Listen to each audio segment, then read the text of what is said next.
chat. Well, hello, and what a day it's been. We may have people in the chat. If you're in the chat, give us a smile, give us a wave. You can't give us a smile, obviously. It's good evening. Oh, there's John. Good evening, John. All right, John. Hi, John. John. Ian's in. And Ian's in. Good evening, Ian. Good evening. Hi, Ian. We haven't even bothered filling Evening, it in. That's everyone. how chaotic it's been. Hey, lads. Hey, Luke. Episode Right, 30. Martin, Les. Martin. PJ. Evening. PJ. Come on. Yeah. Martin, PJ, Brian, Luke, Les. Hi, Good evening, mate. Mick. Hi, Mick. Good evening, Mick. Good evening. Right. Sanity, please. Some sanity. My head's spinning. Also, good evening, David. everybody, and welcome to episode 34 of the DMC live chat. And as you can see, himself has come up for a visit. So, good evening to Martin. Good evening, Martin. Evening, gentlemen. Good to see you. Good to see you. Good to see you too. Laz is thousands of miles away. He didn't put the effort in. No. No. And we've got I nearly got there. We've got Brian, who is in search of his lost diecast. It's all gone somewhere, so he's searching for it and building up his I found a collection few. again. And Lindsay's husband is here as well. Some dude Evening, called everyone. I think Luke paint things. failed his customs. Mr. Skywalker. I saw that hint of getting the bird. Even Kev. Evening, David. Evening, Hi, Kevin. Kev. Good evening, everybody. Welcome Evening to the chat, guys. to my mates for joining us. It's been a bit of a day. So as you can see, we've got Martin. I've got Martin up here today who's come to visit. We're going to Stafford Toy Collectors Fair tomorrow. We're going to be meeting up with Lindsay's husband and his son.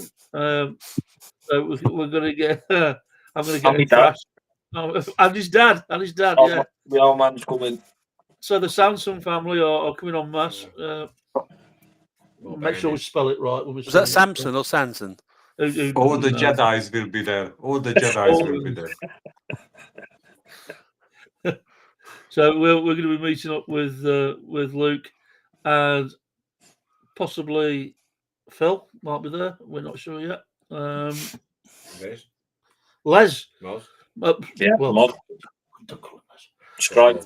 Moz. Not Moz. me. It's Not me, 510 Les. Moz will be there as well. I will be fishing. Jammy, never mind.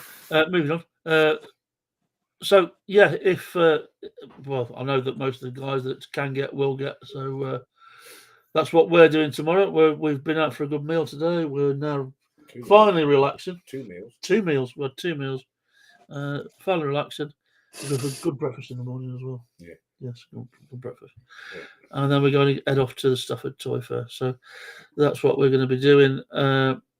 It's a great weekend. I love these weekends where we have our Friday tavern, Saturday night live chat, and we have Stafford on the Sunday. So it's a great weekend for the DMC, having a great get together. Before we go any further, and while people are still logging on, good evening to Kev. How are you, mate? Good to see you. Good evening, David, Ian, and Mick, and John. Good evening. I think I've already said hello to.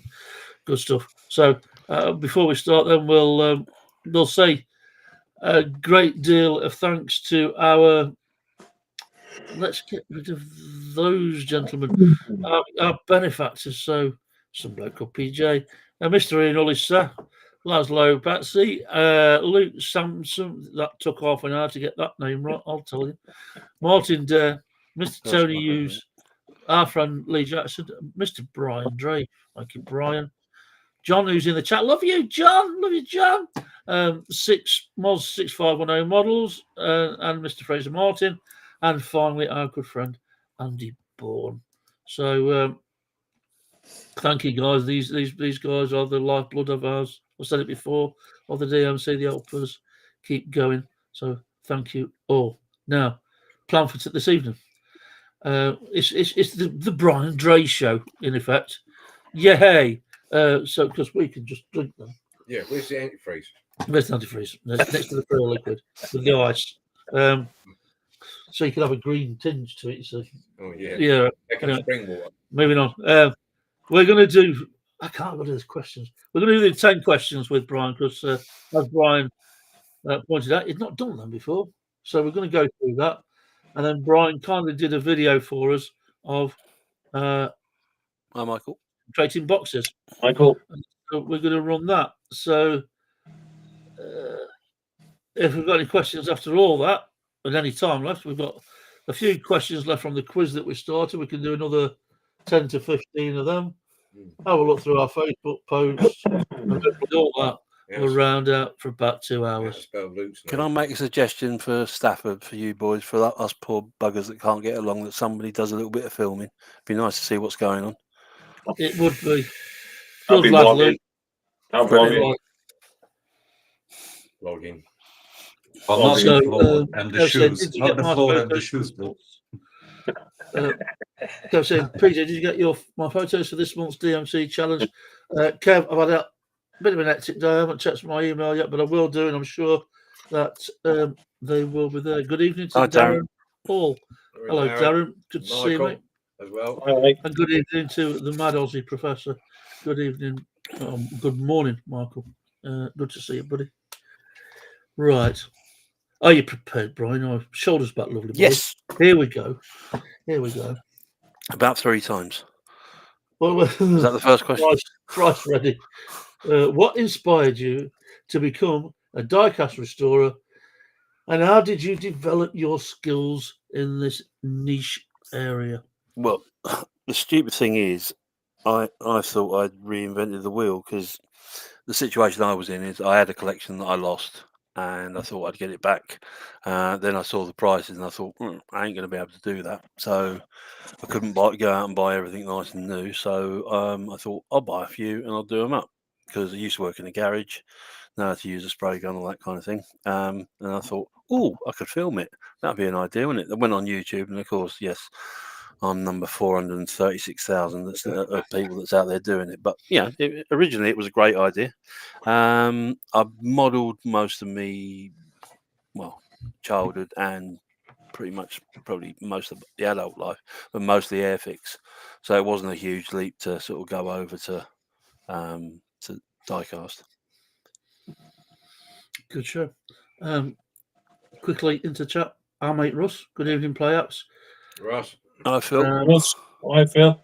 Hi, Playups. Good evening, Phil. Hopefully we'll be seeing Phil. Phil tomorrow. Good to see you, mate. Question 2. Can you share one of your most challenging restoration projects you've worked on, and how you overcame the difficulties, or just which has been the most challenging restoration? Well, the most challenging model I ever made was the big hovercraft. You know, the SRM one, the big one that used to go from Ramsgate over to where was it? Was it Latuke? I can't remember.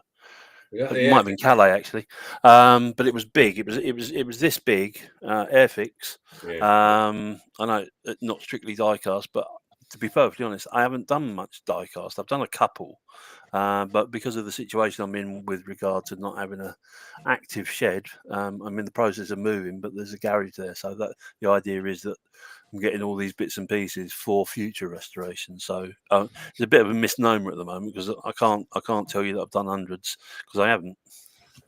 But I've done lots of Airfix. Well, it's modelling in general. Yeah. That is absolutely That's what we do. fine. We do model in general. Question 3. What types of diecast models do you specialise in restoring, and do you have a favourite era or brand that you enjoy working with? My absolute favourite, and bored everyone to death with it, is Matchbox. I grew up with Matchbox Budgie, all the little 64 scale type motors, particularly up to the start of the Superfast. So the thin Superfast wheels. By the time they started putting, with the greatest respect to Luke, because I know he likes his custom vehicles, but when they started putting engines where you couldn't see through the windscreen, that's kind of when I lost interest. I like vehicles that actually are drivable and were real and had memories for me, if that makes sense. That's fun. That's cool. what I noticed that we didn't do, and you've answered 3 questions, there's only 10, so what we'll do is take a little break for a moment, and we'll go around the houses and ask the guys what they've been up to this week. Starting with Mr. Martin Dare. Oh, right. Yeah. Caught you by surprise. You did there, John. What have we doing? I've got Wednesdays coming up. It will be the Corgi Challenge. It's a standard Vanguard 3, which I've changed the colour on and gone to a classic Highland green colour with details. And actually an early motorised, as they called it, Corgi, which basically has got a flywheel and a couple of cogs in it, which was never very successful when they first produced them. Never really went well. But I've cleaned it all up. It was very, very rusty. Done that one. And then I've got the die-cast purchases and donations coming up following week. And then in July, I've just done a Cortina, Matchbox Super Fast Cortina. Done that one. And I'm working on a French dinky, a Simca Arnaud, I think it's called. That's going to have a change of colour. It's going pearlescent. And I'm doing a Corgi Rascal vibrating road roller. That's a mouthful, isn't it? Yeah, and that's going to have my own, the first of the plant hire that I'm going to have with my name on it. So that'll be the very first plant hire vehicle to the fleet. So that's me in a minute. Martin did mention he'd been working on our monthly challenge, and because I haven't posted it yet, bad person, PJ. Next month's challenge is any Jaguar paying homage to himself. So it's if you want to do something that Martin will make Martin smile. Doesn't take much, to be fair. He's a good temper. He's a good humour. Well, you are a good humour. Yeah, of course. Yeah, except when it comes to Kev, smashing them up. You can't have one. You can't smash You're it. banned from that. Yes. Please feel free to take part in our challenge this month. We want a before and after shot, not just an after shot or July, before. This is for July, yeah. It's any Jaguar. Doesn't matter what brand it is. Matchbox, Dinky. Take your pick. Take your pick. Come in model aircraft. And take your pick. Might be it. Evening, Peter. We made it then. Well done. We need to say hello to Mr. Paul James. Hello, Jamo. Jamo, how you doing, buddy? Jamo. Madarakas. And to Peter Leon. Welcome, Peter. Martin's mentioned if you didn't manage to get onto the DMC Facebook page, have another go. That might have been my fault if it didn't work. So by all means, have another crack. Welcome. Thank you for joining us. Michael, second series of Superfast wheel version match. Second series of Superfast wheel version Matchbox is when a lot of people our age. Yeah. I don't know what he's trying to say. Yeah, I know. Men of a certain age. Okay. Our age. Lost slightly over 21. Just about. Yeah. We're imaginative players, not racers, as Hot Wheels were. Yeah. Mr. Ian Ully, same as you, Brian, with the Matchbox Superfast, but larger Corgi and Dinky toys for birthdays and Christmas. Jamo saying, done this month's challenge, something totally out of the box. Well, yeah, hopefully, not a mint one. Peter saying, no worries. That was my bad, Peter, so please accept my apologies. John, hi, Paul, can you send me an event page for any Jaguar? Cheers, mate. Can you send me event? Yeah, I'm sorry. Yes, I've got a question now, John. I haven't posted it on the Facebook page. On the the Facebook page yet. My bad. It probably won't be done tomorrow because we're out tomorrow, so it'll be up Monday. I'll try and get that done. Luke, boy. I've had an absolute nightmare today, as you well know. So what is it, PJ? It's an air fix, isn't it? Where are we? UFO. These are the little domes. These are meant to be crystal clear, as you can see. It's like frosted glass. And 2 failed attempts. That was the third one, so that's another third failed attempt, really. I've got another 2 printing as we speak. They should be done soon, so I'm hoping that they're going to be clear this time. I've upped the exposure on the printer, so fingers crossed. Wake up. Sorry. Is he falling asleep? Tell you. I've had a pint of water, Luke. It's all right, mate. Sorry, Dad. With doing that, he's kept me away from the tranny van and building. Look at that. Nice. Look at that. Now, I wanted to just see whether I could do this without having any lines and any join lines, returning just 6-wheeler. It looks quite nice. Obviously, it's got to have all the detailing done to it yet, and then it'll be into the clear coat. I've still got the wheels to scale and print for it, so I think I'll put that in the video for next week when it comes to do that. And that's it. That's basically all I've been up to. Well, just to expand on the 3D print there that Luke's doing, we were asked by our good friend Moz from Moz 6510 Models if we would have a go at 3D printing what effectively was supposed to be a Airfix April Fool's joke, I believe, and it was a 5-part UFO. So steady now because this might end up in 10 parts. So I printed one off, and the idea is that the cone at the bottom is the light shining down onto a field. So I did that, and there is racing. There you go. It wouldn't last 5 minutes. When you finish printing those clear bits, Luke, can you print another spaceship? You know that spaceship, Luke. Yeah. By the screws now. Yeah, they're down here. You can't bend down that far. But basically, the top of the space. We've lost the aerial. Right. I was thinking that the aerial broke. Yeah. That doesn't even fit in. It was on the inside. Oh, so professional. Well done. What a disaster. So the idea was that you print that off, but inside, you off. get the lid off, Yeah. you can see the control panel, which is kind of in there. Sadly, if you glue the top back on, then you can't see the control panel because it's glued underneath the lid. So I asked Luke if, in his infinite generosity, would have a crack at doing the canopy and the funnel or the bottom of the beaker part in clear resin. So our lad there's been having a crack at it all afternoon, and it hasn't gone well. Just frosted glass I'm ending up with. Yes.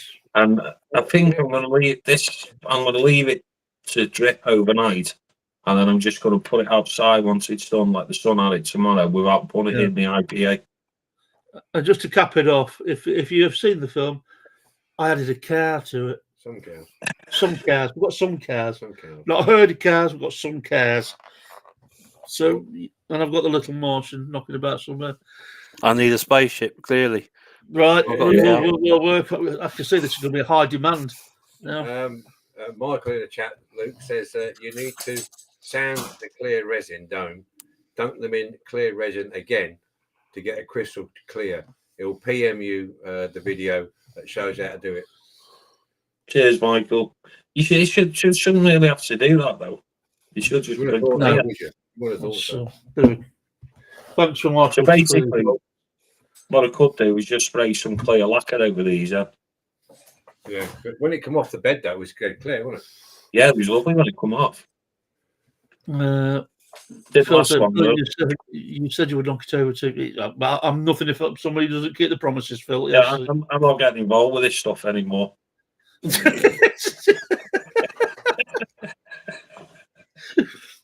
We've both upped as printers, and I think it's just causing more problems than we started with. But anyway, so yeah, I've been working on doing. It's been a fun project with Moz. Moz is very good to us, and we help each other out. All of us help each other out as much as we can. So thanks to that for that little challenge. And if John's in the chat, who loves to set me a challenge every time we do the tavern now, I'm going to be looking at doing Robbie the Robot from Lost in Space. Prior to that, when he was unknown, he was an unknown character. It was just called the robot Robot. in Forbidden Planet. So we found a plan to do the robot driving the robot's mobile. Not quite Batman, but we've found that plan. We're gonna have a crack at doing that. Ian, PJ, UFO thought it was a large magic mushroom. Yeah. Actually, if we can crack, I don't want to use the word crack. No, not with mushrooms. If we can resolve this canopy issue, Good, wasn't it? It'd be good because there's a cracking UFO from Jerry Anderson's UFO. You'll love it, Luke. Moving on. Just reading J-Bo's comment there. J-Bo's spat the dummy out. Full on Teddy throw. Good stuff. Right. John saying that was great to see. Right, cracking on. Question 4. How do you approach the restoration process from initial assessment to the final touches, ensuring both accuracy and quality? What a technical question that is. Well, again, because of the previous answer, I'm not gonna bullshit. The stuff that comes in falls into one of 3 categories. There's the ones that are within what I'm happy, and I'll leave them alone because I do believe. I know some people want perfect models. I'm not interested in that, to be perfectly honest. If a toy's been played with, that's part of it, I think. And if there's like 95% of the paint still on it, that's fine by me. The ones I would do is something like that, where most of the paint's off. Just lost a fair bit of its paint. I'd do something like that. So yeah, that's going to be the criteria of what I do. So there'll be in amongst my stuff. There's going to be a box of stuff that I'm going to do, stuff that's going to be left as is, and stuff that will be spares for other things. I do apologise. I've got my own waiter. It's fantastic. You've got one of those magic glasses that keeps refilling by itself. He was looking desperate, Ron. He was looking down there. It's been a day. Moz, at a gig tonight. Good evening to you, Moz. It's good to see you, mate. Moz. Guess it. Loads of laugh. Jerry's there. Good to see you, Jerry. I thought my wife was missing that. It won't touch bottom, but it will thrash the heck out of the sides. Okay. Bit left field. Did I miss that? I'm not the only one. Okay. Go on, Jerry. Elaborate. Question 5, Brian. Sorry, we're getting distracted. Are there specific tools or techniques that you find particularly effective or innovative? Oh, got it. Innovative. No, I lost it now. You got it the first Diecast restoration field. Again, because of the situation. I mean, there's a lot of I'm getting married shortly, moving house as well, and the idea is setting up a proper workshop like I always used to have. I always used to have a workspace for doing my Airfix models and that type of thing. But at the moment, I'm just in the gathering phase. I mean, you all know, a week or 2 ago, I bought a 3D printer. I've got the heavy-duty printer that does all the boxes. I've got a spray booth. I've got a spray gun. I've got a compressor. So all the bits and pieces that I needed are there, ready to go. So it's just having the space to actually do them. Because unfortunately, in the house we're in at the moment, it's quite small. And doing anything indoors is, well, we all know what the smells are like. It's makes life a bit difficult. So far, that's good. It's good. Question 6. How do you source replacement parts for vintage or? I mean, we all kind of get the same answer on this, but well, yeah. I mean, for me, I don't. I think you all know I bought that big. I'll put it away now. I got the big dinky fire engine, and looked at prices for bits that were missing off the one that I got. And you're talking probably. I mean, we've had this Batman discussion, the Batmobile discussion. By the time you bought the this, the that, the, it's cheaper to go out and buy, an either a refurbished model or or a brand new one. So what I've been doing is I've been looking at job lots and things like that. And if there's 2 or 3 vehicles in that job lot that I need something off to do something else, that's what I've done. And so for 10 quid, I think it was, I got the 2 fire engines. One, the body was fantastic. It had all the openings and that was all great, but it was missing the ladder and the hose pipe. The other one, the door was broken off, the screen was smashed, but it had a ladder and it had a hose pipe. So for the 2, I've made one out of the 2. And the plus is the original parts. Yeah, absolutely. Yeah. So they fit an awful lot better. Yeah, absolutely. Yeah, that's good. Can you? We're flying through this. Question 7: Can you share any memorable stories or experiences from your time as a diecast restorer, perhaps involving a particularly unique or sentimental model? I think that's said on the end. It's just a slight reference again. Yeah. Well, again, because I've not, Project. for me, it's mostly been Airfix. I will tell you a funny story. My old man, when I was a kid, got very interested in radio control models, and so he was very clever. He could literally turn his hand, a bit like mine. He could turn his hand to anything. If he saw something, he could do it. He could make it. You know. So he made this model aircraft. He bought a kit, and with the cellulose dope, and he did it all. And it was called a Mini Super. The plane. I can still remember the name. This Mini Super. And he bought a second-hand radio control, and that was when you had to apply to the government for a radio license to be able to operate one. That's how long ago this was. Yeah.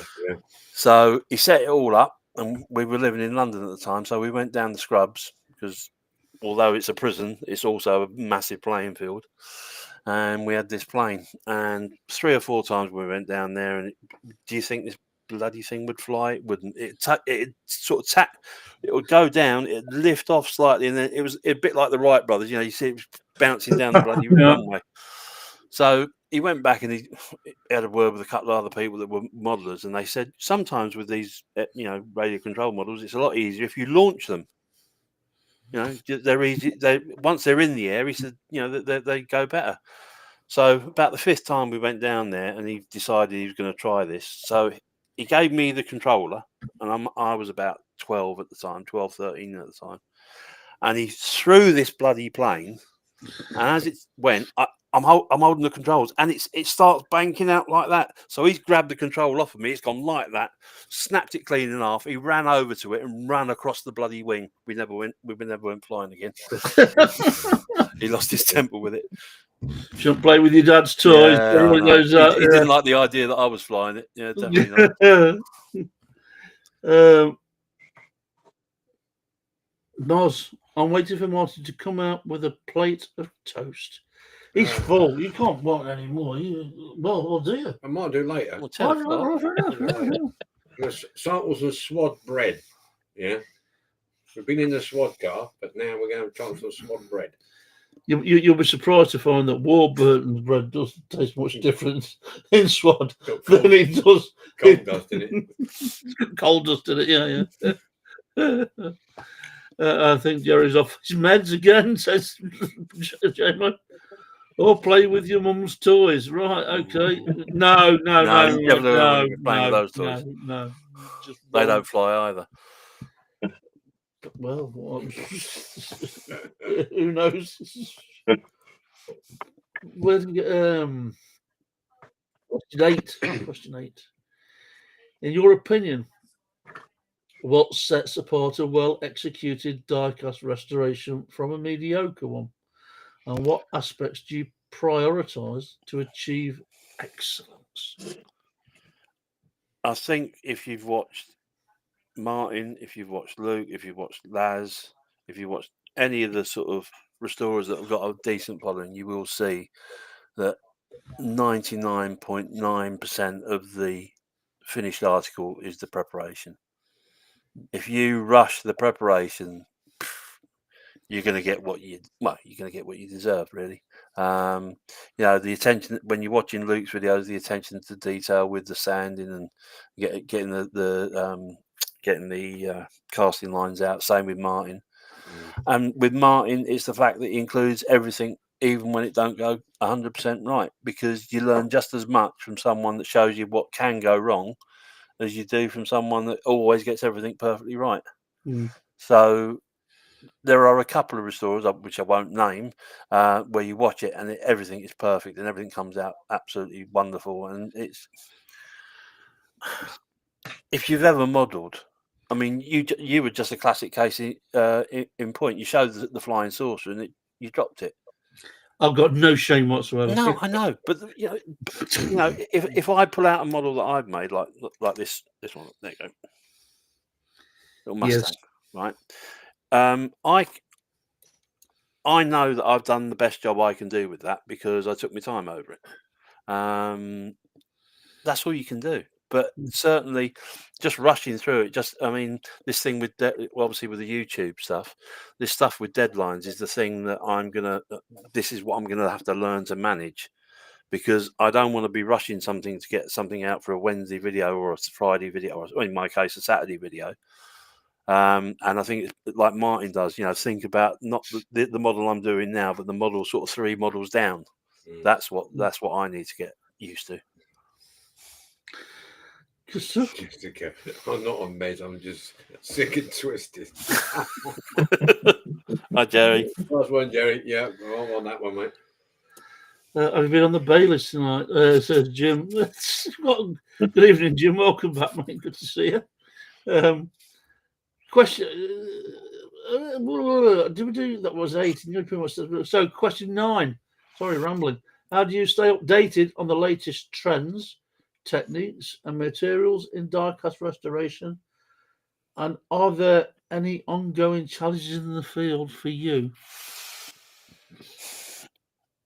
I think I'll be in a much better position when I've got the space to have everything laid out. I mean, I'm not quite James May in the sense that everything has to have but I like to have my tools around me. I like to have.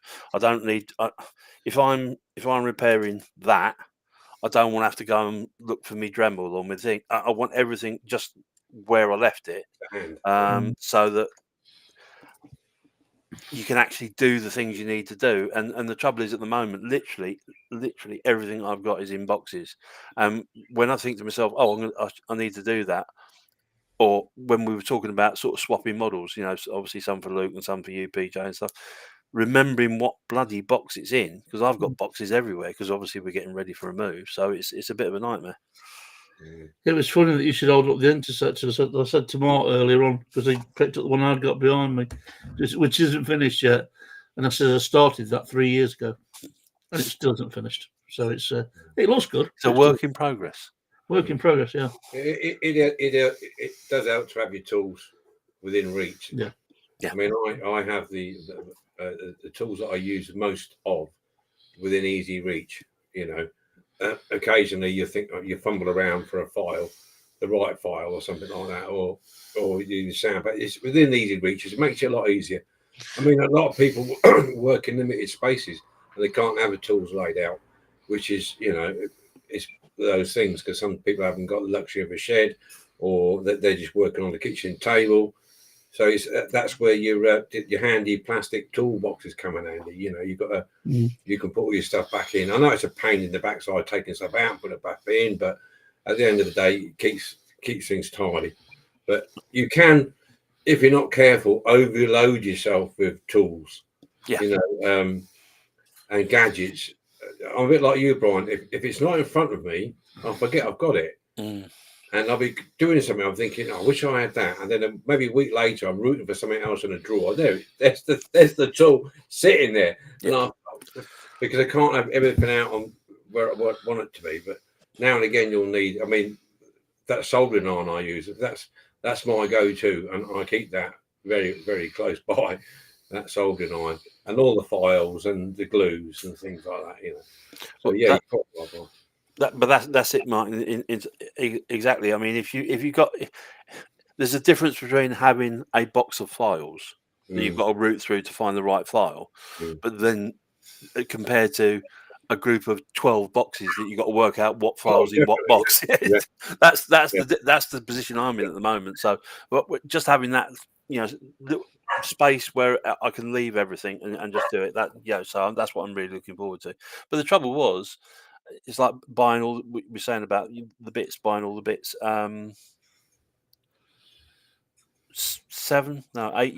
years ago, I literally had the clothes I stood up in. So it's taken a while to sort of get back on an even keel, and then I've had to replace all that stuff that I did have. So it's a slow process. You can't do it overnight. Oh no, you can't. No. No. All right, and finally, question. That went well, smooth. Cool. Smooth. Question 10. So far, with limited models, what's been your favourite build? I've been working on a mini Moog, and I've been working on it for quite a while. I know it's not a very big one, but the thing is, I had to make a screen for it. Ian Hulley sent me over a couple of plastic canopies off of a couple of old models of yesteryear, which I've cut up and made a new canopy for. But it's going to be, I don't know if anyone's familiar with The Prisoner. Yeah. The episode where he runs to be the new number 2, and so there's a mini moat going through Port Merion, like the one that Dinky did, but the difference is right at the back there's a placard up saying vote number 6.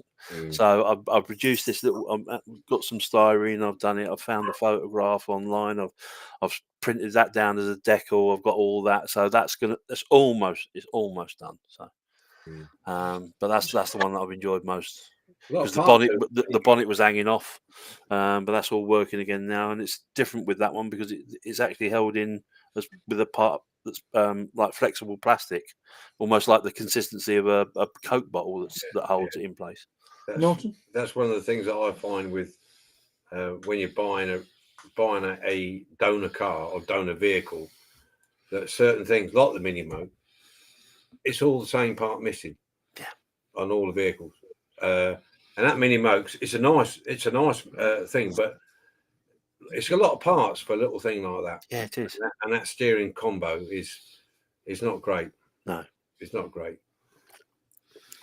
Look, I mean, you've sort of been shouting also to the mic off mute. Now that you've been running for quite a while now, Luke, have you come across one that's more difficult build than when you first started? That's you do a lot of builds as well. So is it one that's been a challenge more than anything else? The one I did struggle with is the one I'm building now, just to get the lines to look like the model's not been sorted. Obviously, the two separate vehicles, the castings, although they look the same, they're not exactly the same. Obviously, with wear and stuff like that. But with a little bit of tweaking, I got the sides to fit absolutely perfect, and the roof I had to sort of mess around with that. And to be fair, although it doesn't look it, there's quite a lot of time gone into that, a lot more than I'd spend any other time on a build. But yeah, I'd say that it's been probably the most challenging one I've done up to now. You had what's yours worst one? My worst one? Well, not worst one. That's not what I meant. Challenging one. Most difficult one. I can't remember. There's quite a lot of them, really, to be honest with you. I think every bike that you do has got a challenge. Maybe the Mustang you snap off. The Mustang that I snapped in half. Yeah. Thanks for bringing that up, Luke. Appreciate that, mate. Yeah. I have a thing about two-door vehicles. They're falling apart on me. I did the Cortina was the same. Now I'll tell you what I have done. I was just reading Peter's comment now about watching my channel, and I put in mistakes. Now I was telling the boys today, I was doing a Golden Jacks Rolls Royce, and this is the first time that I've done it. That people say, "Oh yeah, if it's got paint on your windscreen, stick it in Dettol." Yeah, I did that, but unfortunately for me, I left it in overnight. I forgot all about it when I was working on the bench. I put it in Dettol, put it to one side, and I left it. And I woke up in the morning. I thought, "Oh no, I've left it in overnight." So I dashed up the shed, and it was completely and utterly ruined. what had happened was the Dettol had soaked up into the plastic, the clear plastic window unit, turned it yellow, and it was so soft. It didn't go out of shape, but you could feel it, you could move it, flex it really, really badly, and it smelled. And it's been on my windowsill for 4 days, and it still stinks of Dettol, and it's still yellow. So lesson learned: don't leave it in overnight on Dettol. I will show you the screen when I do the actual video. Laz, anything you want to add? Yes, I had a Britain's motorbike, which I think I did tell Martin. Did you? And it was so difficult to take the front wheel and the suspension off from the main body that it created a bigger hole. And it was just impossible to put it back with something. It just didn't glue together, and I just chucked it to the bin. But I was feeling sorry because I did like that motorbike. That was nice, and I did detail the petrol tank, you know, the seats, the back suspensions, everything. They were really nice. The details were nice, but it just didn't come together, and I don't like giving out a less than 100% job. So I just chucked it to the bin. I said, that's it. Britain's goes to the bin. So that was, I think, my most difficult restoration, I think. I think mine was. I didn't find doing diecast as difficult as I thought. I approached it with some trepidation, but I didn't find it as hard as I thought I was going to find it. Getting back into doing plastic kit building was more of a challenge. When I did the Iron Maiden Spitfire, which to my delight turned out really well. But when you're putting the strings on the aerials and that kind of thing, you know what I mean? Yeah. So that was a bit of a challenge. But well done, Brian. Thanks. Well, I was just going to finish up by saying I think the actual die-cast restorations themselves are not going to be a massive issue, and I'm not trying to sound cocky, but because I've spent so many years working in a paint shop of a garage, I'm used to flattening down vehicles and getting them looking right before they're painted. So I think that aspect of it is not going to be too much of an issue. It's just be careful what you wish for, because it might come back to bite you. Yeah, absolutely.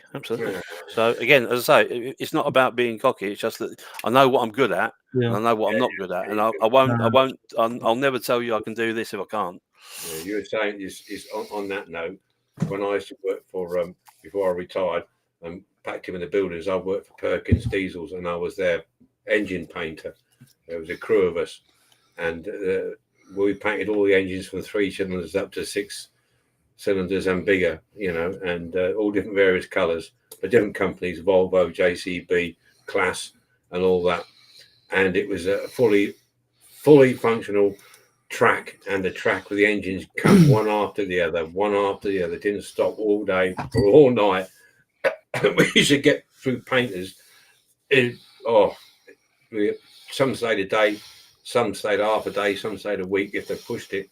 And we had one particular guy come in, and he was full of old vinegar. He knew everything about painting. He knew this and he knew that and knew the other. I've been painting Volkswagens, and I can do. And he lasted 4.5 hours. 4.5 hours. He couldn't keep up. He couldn't keep the pace.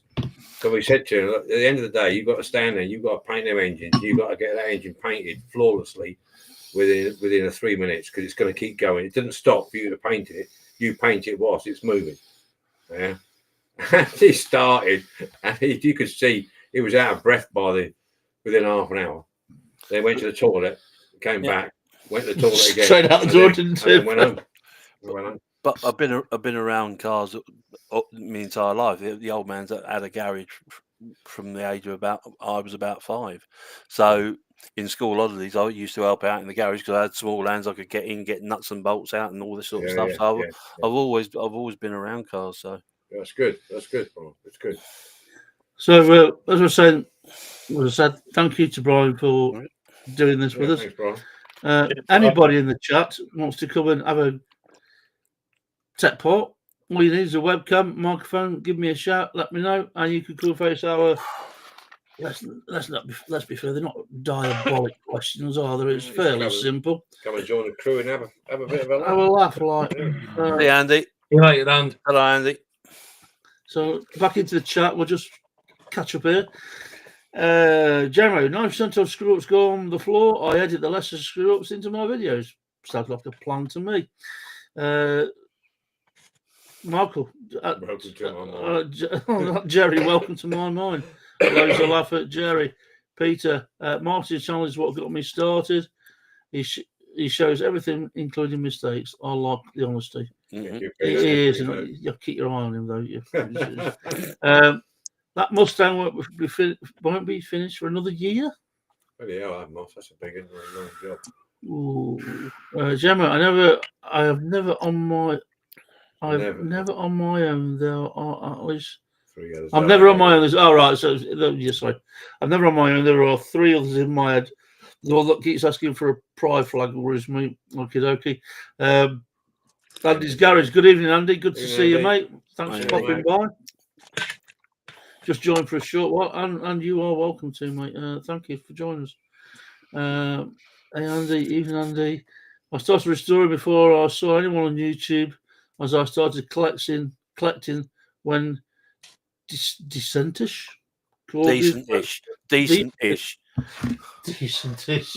Now somebody says it's obvious. You know what I mean? Decent. Yes. There's always one. There's always one. Always go. Yes. Andy says, sorry, can't make Stafford. That's all right, my friend. Don't you worry about it. Michael, Luke needs to tilt his camera. Tilt his camera. I can't. I'm on the iPad. Down a bit. Cheap rubbish. He can't. What you need to do is put a cushion under your butt, Shorty. Which is ironic because when you see him tomorrow, he's the tallest of us, which makes no sense whatsoever, does it? Every taller than me. Well, yes. I'm tall as well, but I'm more handsome. There you go. It looks like he's being censored, says Michael.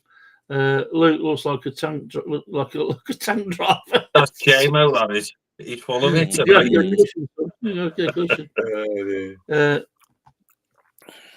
Me, Dinky, Andy saying me, he's talking about difficult builds. The Dinky HS125 is the hardest to do.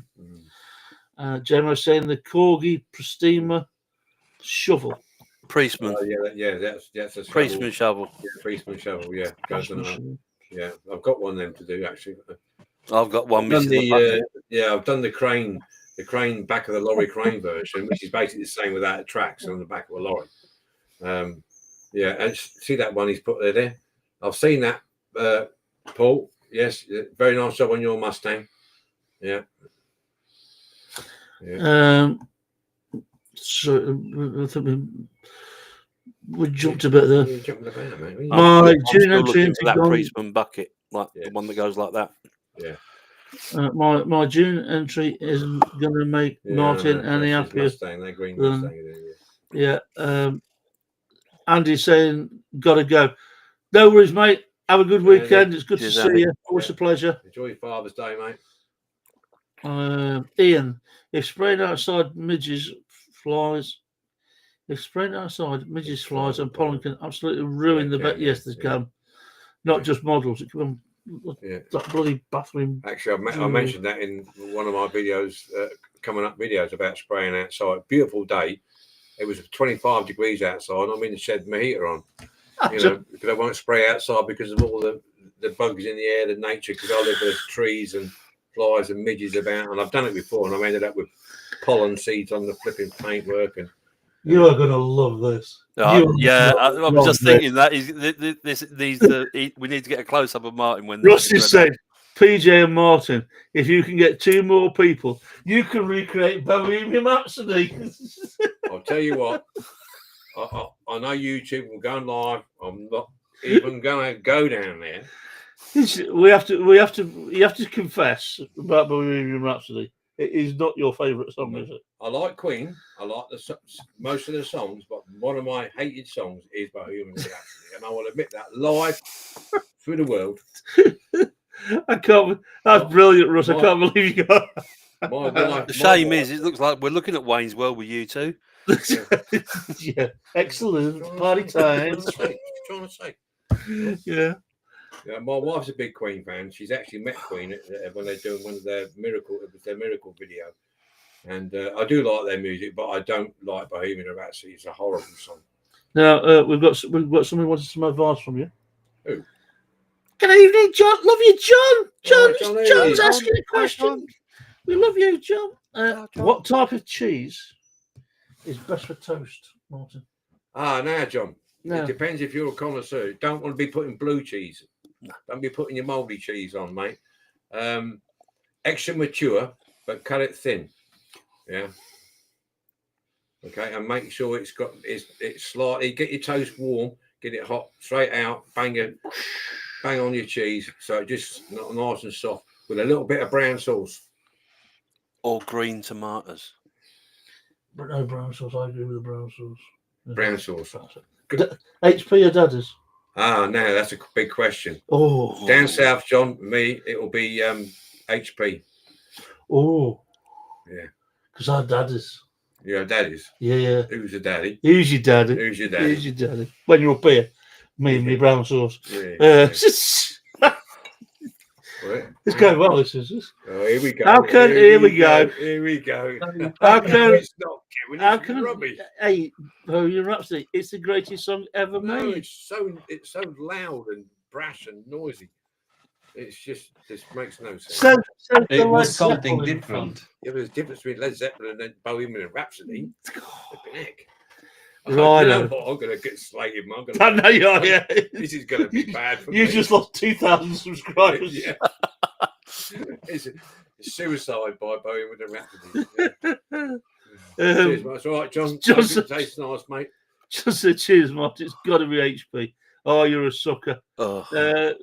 I loved you, John. JMO, mix extra mature and red Leicester, grated and grilled till it bubbles. I like it when it does bubble. Yeah, I must admit. I see. I don't like them cheese toasting machines. I like to have mine under the grill. Yeah, so you can, you can see it. Them toasting machines are all right, but they're bloody red hot when you buy it. Dad joke alert. Dad joke alert. Oh, here we go. Brought some HP. Oh, Russ. Ba-boom, tush. Get your coat. Exit stage left. Brought some HP sauce. Still paying it off. I'm not biting, Kev. I'm not biting, mate. Kev, how can you make Bohemian Rhapsody? I'm not biting. I'm not committing suicide. You wouldn't. We've grilled him over this. There's history about this song of Martin death. Which I've mixed it online. Yeah, you know what's going to happen next to PJ, didn't you? Kev's going to do a Queen themed stock car Jaguar. He will. With Bohemian Rhapsody down the side of it. Yeah, he will. Queen Dare, bang, Well, the spelling of Bohemian Rhapsody should have meant Led Zeppelin. Alrighty, I think that's us caught up with the chat. Thanks, guys. Always good fun. Peter Leon saying anything other than HP is sacrilege. Oh, I don't know. Yeah, it is because the Daddy's is cheaper version, isn't it? Let's face it. Yeah. Oh no. Daddy's is for those that can't afford HP. I tell you what is good, that reggae sauce. No, I don't like that. What I will say is Peter redeemed himself there with the controversial. Worcester sauce is a good shout too. Yeah, Worcester sauce. Yeah. I quite like Worcester Can't sauce. seem to find that very much, sir. No, Like the Busco. No, you got to come on Port Market swag, mate. I'll take you shopping. I'm not sure we'll be going to then. You can get they shop at everything. Who is it who does Worcester sauce? The Imperial. They did a tomato and Worcester sauce. And it was like a gel. I mean, you could put it on anything. It was like food of the gods. Yeah. Oh, it was amazing. They did it for about 2 years and then stopped doing it. Yeah. Get Daddy to pick the bill up. Oh, yeah. Laugh, good idea, Brian. Bohemian Jagsody. Oh, dear. This is going all wrong. John Marmite. Shut up now, John. You've No. lost all faith. I've lost all No. faith in No, you, don't John. like Marmite, John. Sums up for the Marmite, John, No, with don't the like- Marmite Yes, Brigade. Marmite factory today, didn't we? Yeah. I showed you where it was. Yeah. Don't like Marmite. No, it's not got nothing going for it, Marmite. No. Clean your drains. Right. So that's us caught up. Thank you, boys. Irregular regulars. Always a pleasure to interact. James said, I'm listening to Americans trying to say Worcester sauce. Yeah. I like to say Worcestershire. Derbyshire. Yeah, they always got Worcestershire. Right, okay. So I'm hoping this will play out, but Brian was also good. It's the Brian Dre show tonight because Brian also did for us a video that we're going to bring up. And please, if you've got any questions, direct them directly to Brian because we don't know. We haven't seen the video, so we don't know. So we'll let this play, and we'll. Before that happens, I would like to say that I need to leave. So I will be watching the live, but I need to get ready. That's to okay. Have a good weekend, lads. Yeah. So Enjoy I'll yourself, see mate. you guys next Friday. Thanks for And coming on. bye everyone in the chat. And I hope I can log out this time a little bit easier than last Yeah, time. mate. Don't worry. Again, I'm going I everywhere. think you're right, Pete. Yeah. It is a life of the devil, mate. It is, mate. I like Jim. What's your sister sauce? So I'm trying He's to going. log in now. He doesn't want to go. Yeah, he doesn't want to leave us, does He he? just teases us with You his. can see top right, lads, usually. Yeah, it's like, 3 buttons. He knows It's that. really He knows how to get difficult. out. Yeah. He's just I teasing, will isn't leave he? now. Yeah, we can say goodbye for the next 25 Bye. minutes. Bye. Yeah, I am looking. I'm waiting for the leave button, but it's not All coming right. up. No. So just carry on. Don't mind me. Carry on. Carry on. It's not going anywhere, is he? Right. So let's watch this video and thanks to Brian again for Yeah, doing cheers, this Brian. for us. Thank you, mate. Appreciate it.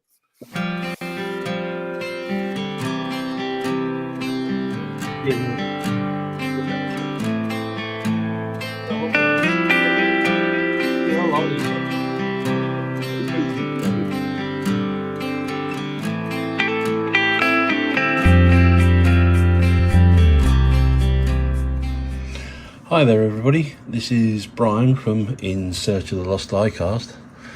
Boxes. So this is a box for a stretcher fetcher. It's a Matchbox box. I have made other boxes. I've made corgi boxes and I've made dinky boxes. I do have several here that I've made. They do look quite authentic. The only issue is card. So this little tutorial is going to show you basically if you've got a printer at home that's capable, and this is the important thing, is capable of taking card through its mechanism. You need to check your manufacturer details. Then you at home, anyone can produce a box for your model cars. I mainly do mine to protect them because I can't display all my models because I haven't got space. So the ones that are on display, and the ones that aren't are safe in boxes, not getting any worse than they already are. So today what I'm going to show you is how to make a box for this Matchbox number 40 Leyland Royal Tiger. I think, yes, Leyland Royal Tiger coach number 40. So as you can see there's a tiny little nick there, but that's pretty much the only nick on the entire vehicle. So I don't want that getting any worse. So I'm going to produce a little box for it. So if you haven't got the links that I've got, start off on Google. And what I normally do is I type in the model number. So for instance with that one it's Matchbox number 40 Leyland Royal Tiger. Hit enter. And there you go. Lots of images of the model and the boxes. Now, as you can see, that's a different box to that one. So it looks like there's two different types of boxes. So what you can do is you can go images, and then you get lots more.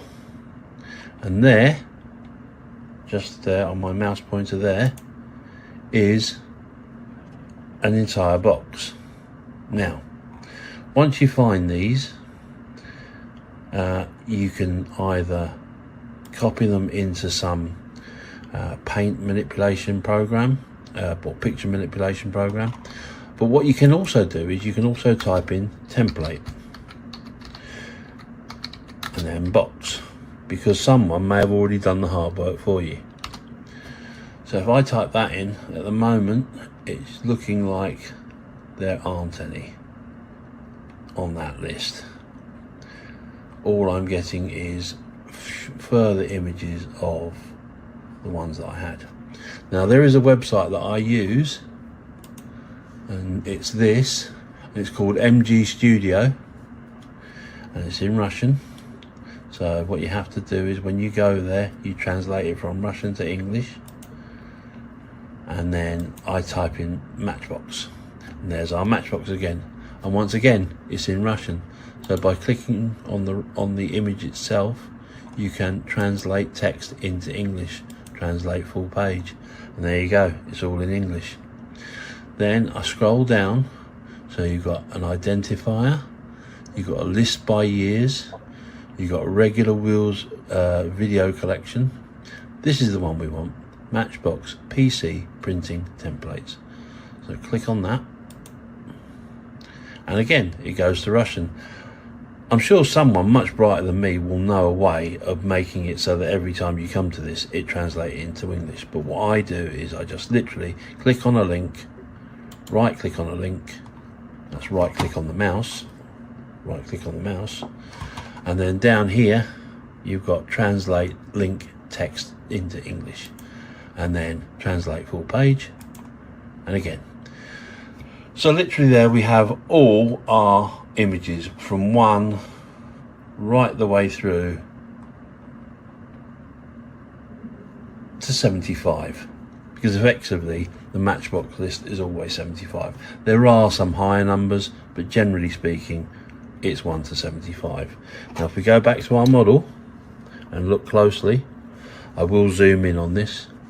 Just there it says number 40. So we'll put our model there, we'll scroll back up and go to number 40. Now I'm doing it this way because I have a database of all the templates that I've managed to find, and I've downloaded them.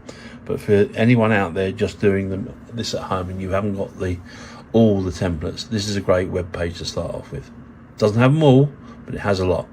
So Matchbox MB40 templates. Click on it, and there we have templates, lots of templates all the way down. So there's 1, 2, 3, 4, 5, 6, 7, 8, 9, 10. So there's 10 for the number 40 model. If I click on the first one, it's some kind of truck. Doesn't tell us what it is, but it looks like a Fodden, but it's a truck, so we don't want that one. Click on the second one, it's a truck again, slightly modified box. There you go, 7-ton tipper. It's got a little bit more information. So these would be the release dates of the models as they came out. So the first one would not have had any details other than the number. That one has a number and a type. The third one, again, slightly modified box, and it says 7-ton tipper. We keep scrolling down. Again, Bedford tipper truck this time, so it's actually telling us it's a Bedford, so it's not a Fodden, it is a Bedford. Then we go again, and here we are, we're at our desired model. So there it is, it matches, so that's the one we want. What I then do is I right click and I go save image as, Then as you can see, I've got quite a lot that I've been downloading. So let's create a new folder. So new folder. So Matchbox template folder. Then hit enter. That'll open that folder. And then if you look down here, if I zoom in and move the camera just for a second, you can see that it has saving it as what it is, MB40 long distance coach. So we then hit save, and there we go. Our image has been imported to our computer, so we now have a hard copy of that. If we go back, we can double check to see if there's any more. No, the next one, it moves on to the tractor trailer, the blue one.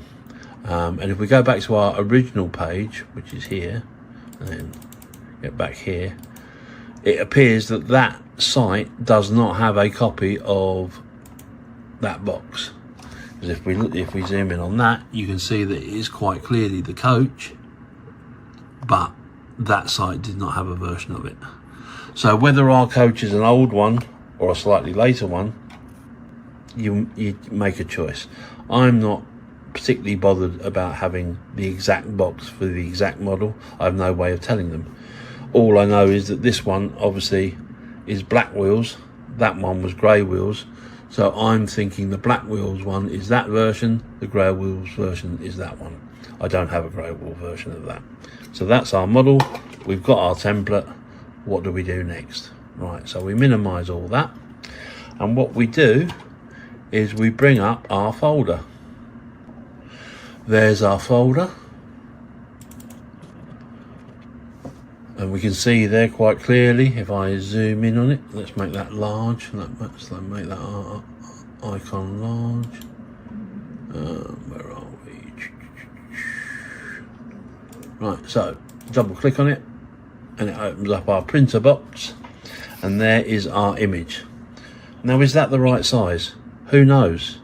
Whoever scanned it in might have scanned it in 1:1, they might have scanned it in 2:1, they might have scanned it in slightly incorrectly. So what I always do is I right click and print one copy in landscape, because that image was landscape, and then we're going to use, I'm using card, so I select card, so card stock. I'm going full page. I'm actually going to go fill page, and then up here there are some extra preferences. I'm going to print it in black and white, because there's no point in printing it in colour if it's going to be wrong.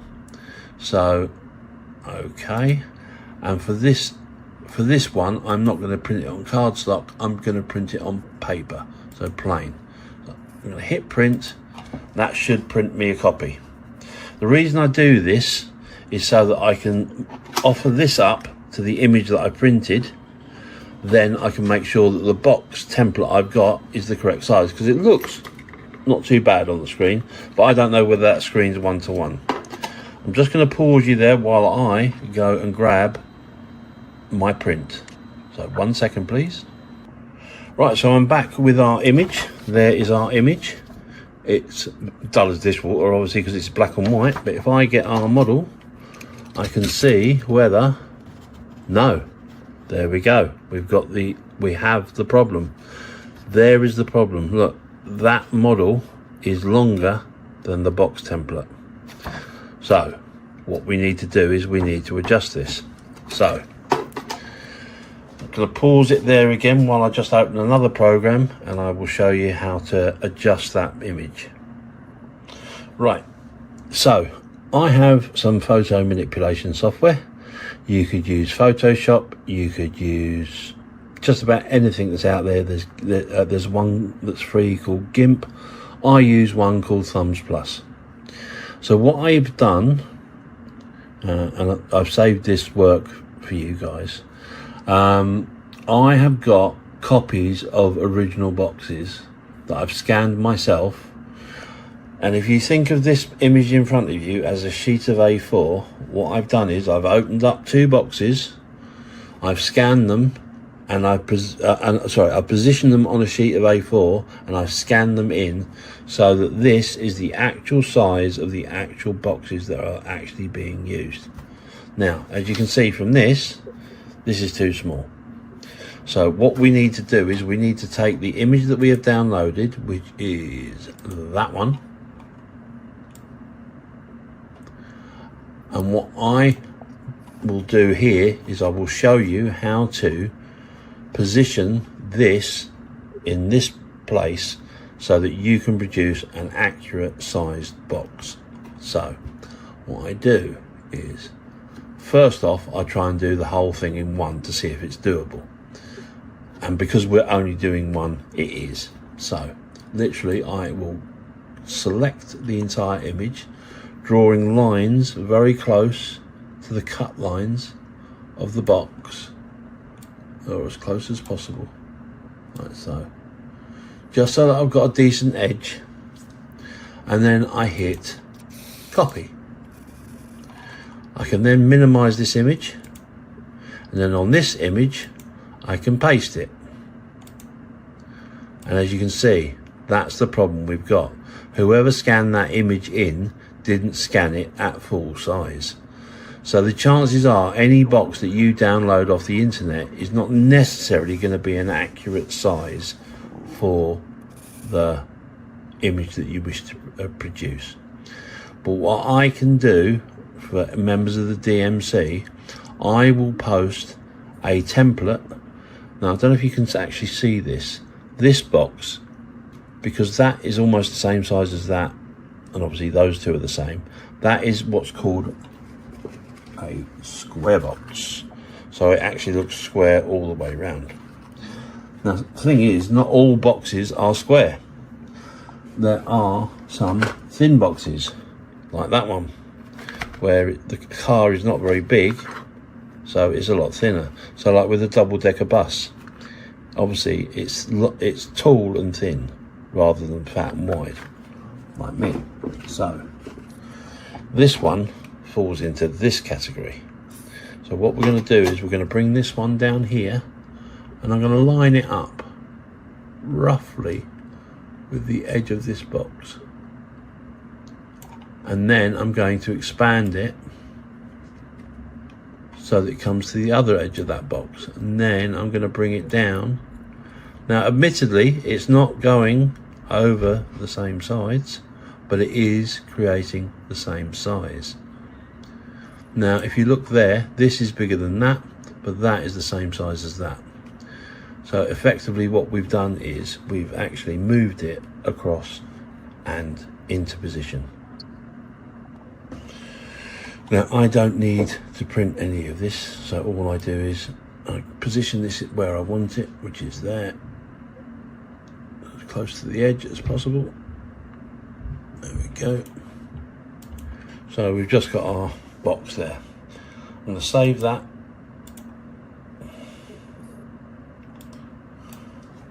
As Royal Tiger.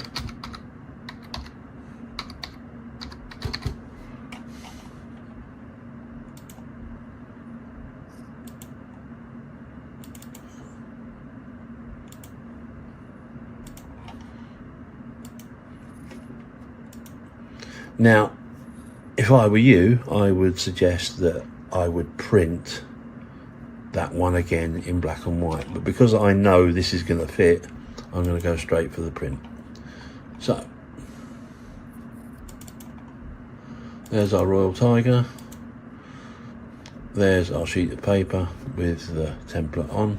I'm going to go print, I'm going to go portrait, I'm going to go one copy, I'm going to go manual, which means I can put card in.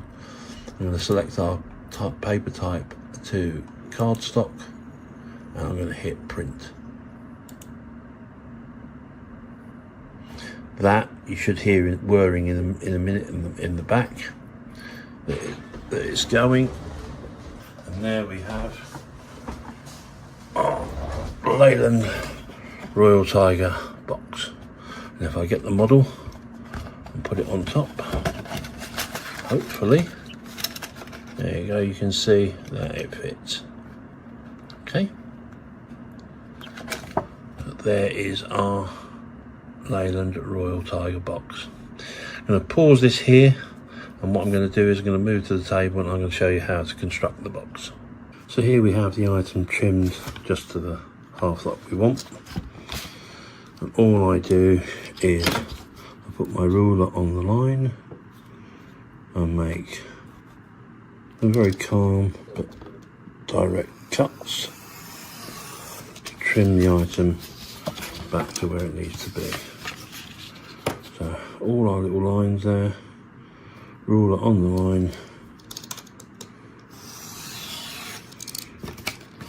a sharp knife is essential. There's our outside part.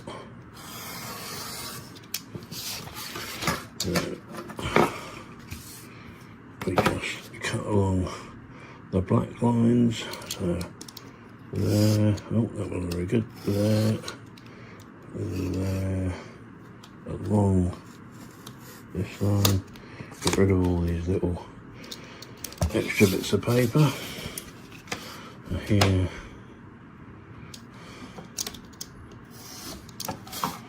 like so. It doesn't have to be a long job. It's much more important just to be as accurate as you can. It just makes life a lot easier when you're actually putting it together at the end of it. There we go. A little trim around the edges.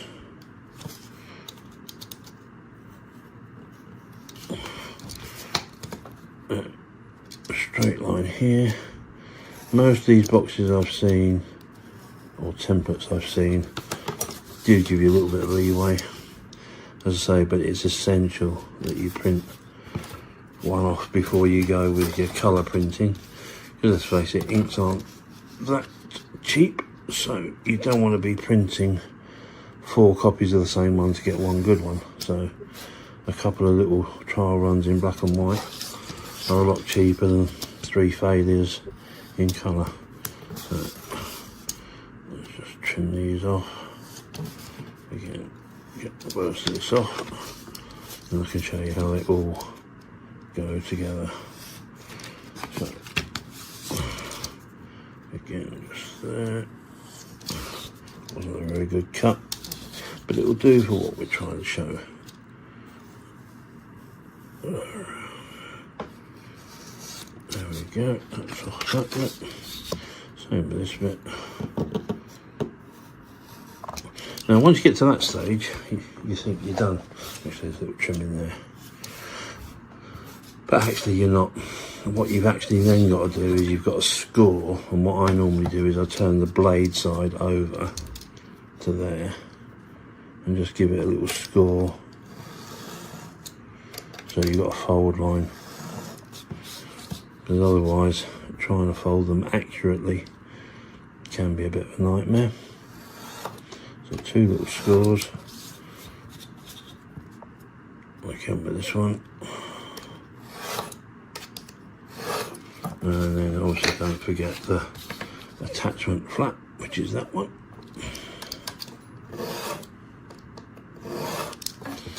Then to this side as well.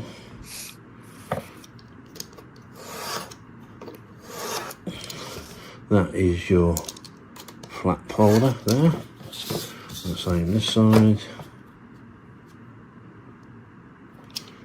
1, 2, and just there as well. The more often you do this, the easier it gets, but there effectively is your box. Now the next thing you have to do is you can either glue, or I favour double-sided tape. You literally just find the end, if you can find the end. It's here somewhere. There we go, there's the end. I just put one little line of double-sided tape not too close to the edge, just about there. There we go. Right the way across. That's on, give it a good press. And then what I then try and do is just lift it up with the edge of the knife. And you can peel off the backing. And there you have your double-sided tape. Again, what I do is I try and give it a little fold that way. This is my rough prints before. So like that, and then bring that over, close that up, and there's your... So once you've stuck it all together like that, there you have your four sides and your top and your bottom all folded over, ready to rumble. Fold your flaps in, bring your top flap in like that. That locks in place nicely, gives you a nice end. And then the same this side. There you go. There is your completed Leyland Tiger box. The only thing obviously that's missing is the vehicle, so we'll open it up again. We'll grab our little, there's our little motor, into the box like so, close the flaps, and there you have a protected Matchbox model. Same principle applies to the Corgi and the Dinky. Obviously they're just a little bit bigger. The biggest one that I've done is the Dinky Space 1999 transporter, and that was done with 4 sheets of card. You had to compile the whole lot together. As I say, you can either use double-sided tape or you can use glue. Obviously the glue takes a little longer to dry, but you end up with something that will protect your models for years to come. Hope you enjoyed it, hope it was helpful. Any questions, my contact details will be in the description, and of course you can leave a comment and we can help you that way. If you become a member of the DMC, or you are a member of the DMC, don't hesitate to contact me on Facebook if you need any more advice. Anyway, this has been Brian from In Search of Lost Diecast. Thanks ever so much for watching. See you again soon.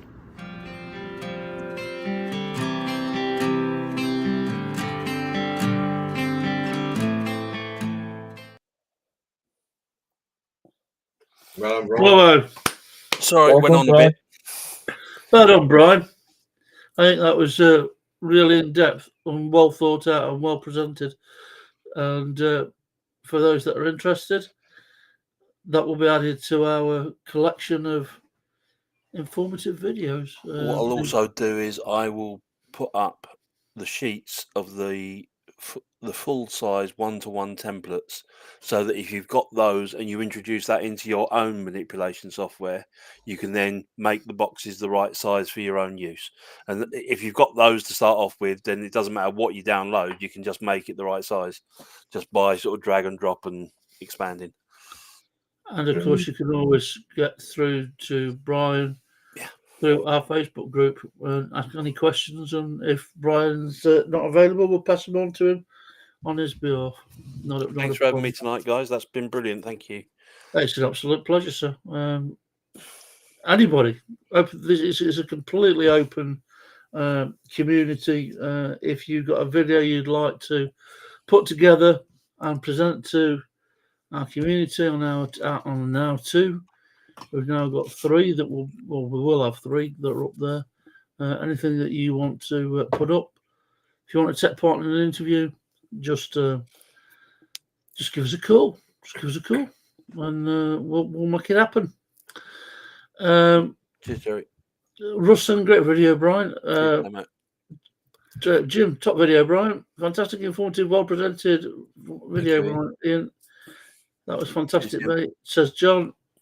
Well informative, says JMO. Very good video, Brian. There you go. So what I'll also do on the DMC, I'll post that link to that Russian site that's got all those templates as well, because it isn't the easiest one to find, but he's got probably 85% of all the Matchbox ones, and there's a load of Dinky and Corgi ones on there as well. So if anyone needs it, it's cheaper than buying buying the disc off of eBay. It's pretty much identical to what's on the ones on eBay. Just noticed Russ has put at the bottom there. Sometimes Corgi Model Club put box templates on their Facebook page. They do. So there you go, another source of information. Well, that's great, mate. So, okay, it's fun time.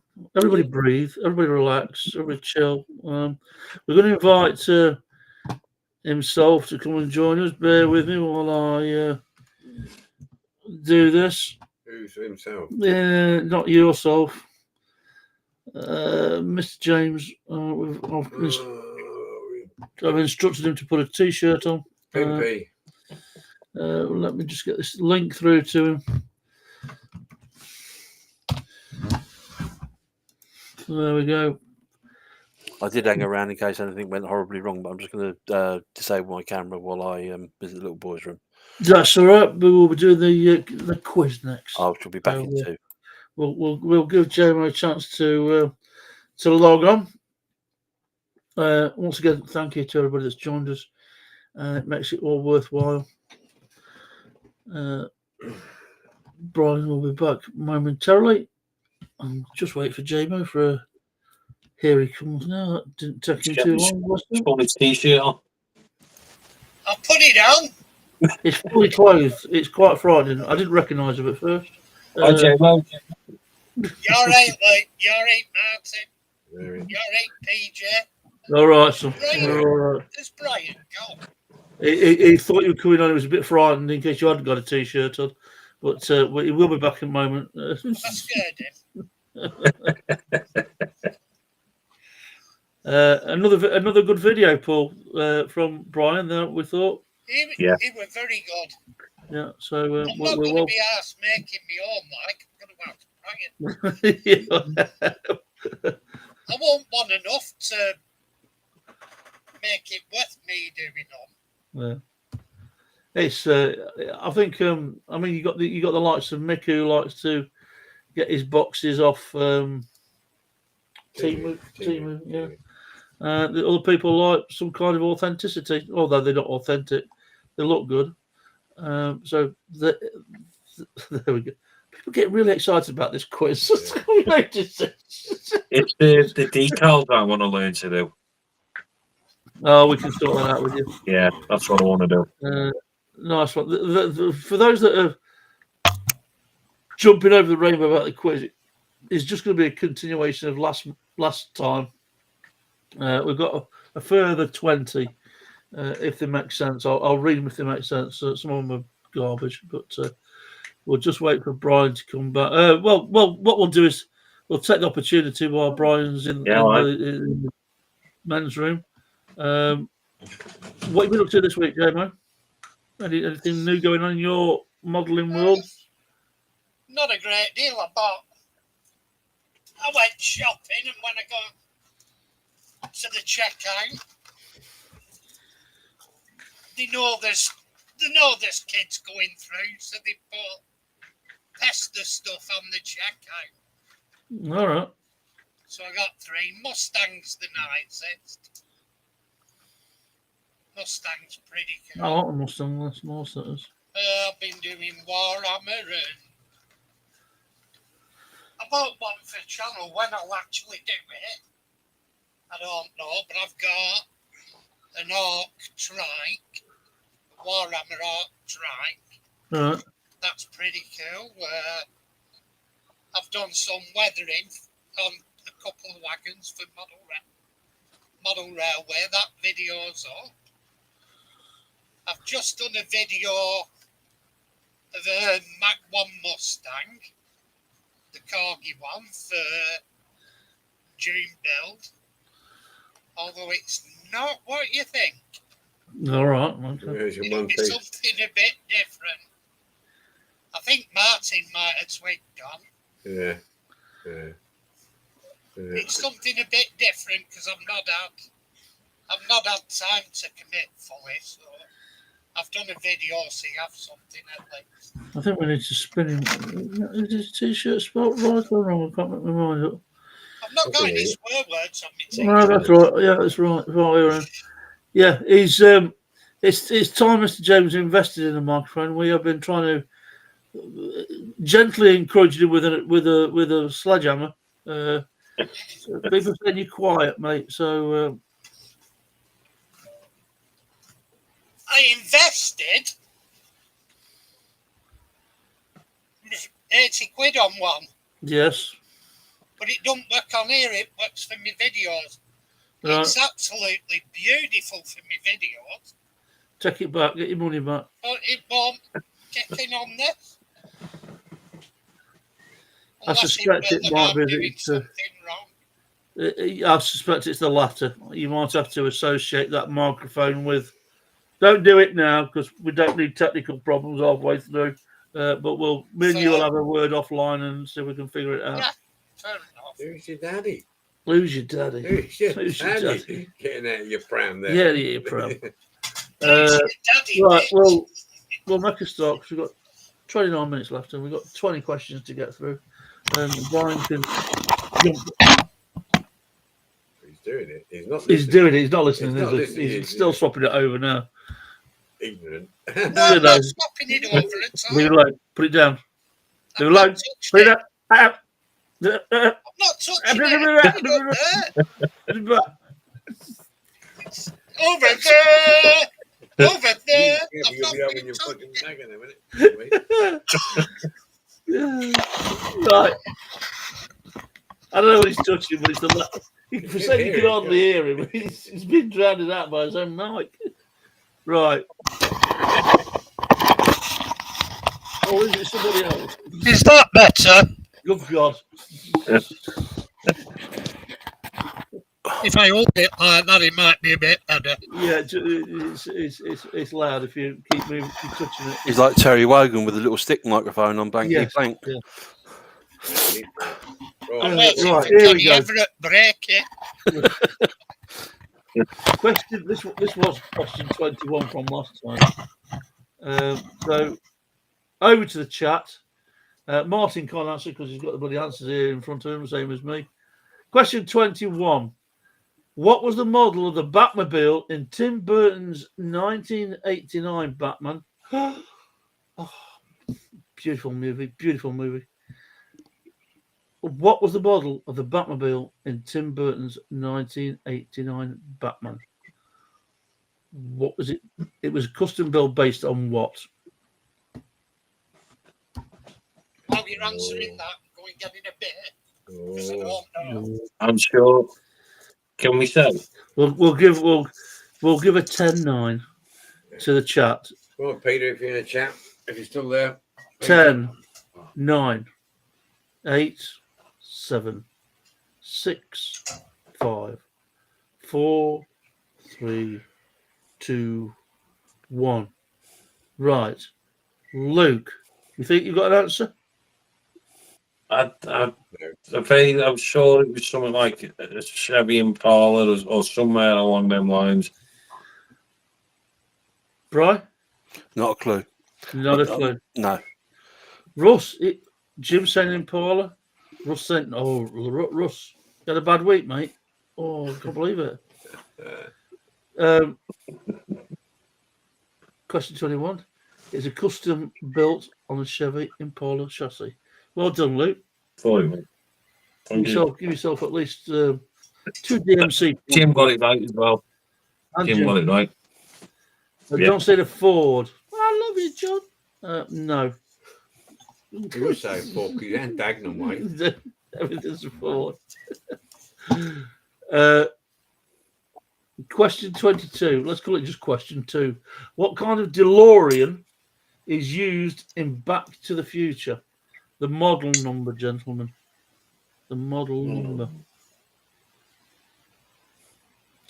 We'll give it a 10, 9, 8, 7, 6, 5, 4, 3, 2, 1.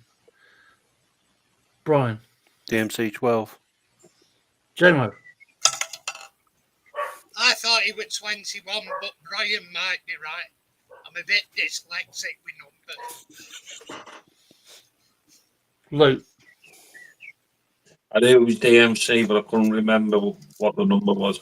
I think it's just called. It's called a DMC. Don't you think? Diecast. Diecast Models Community, Community. yeah. Yeah, I think it's. Yeah. We have got. Yeah. We have got John said no, that was from Lachlan. Russ said DMC 12. Jerry DMC 1. John, not sure. He wasn't sure whether it was a Ford or not.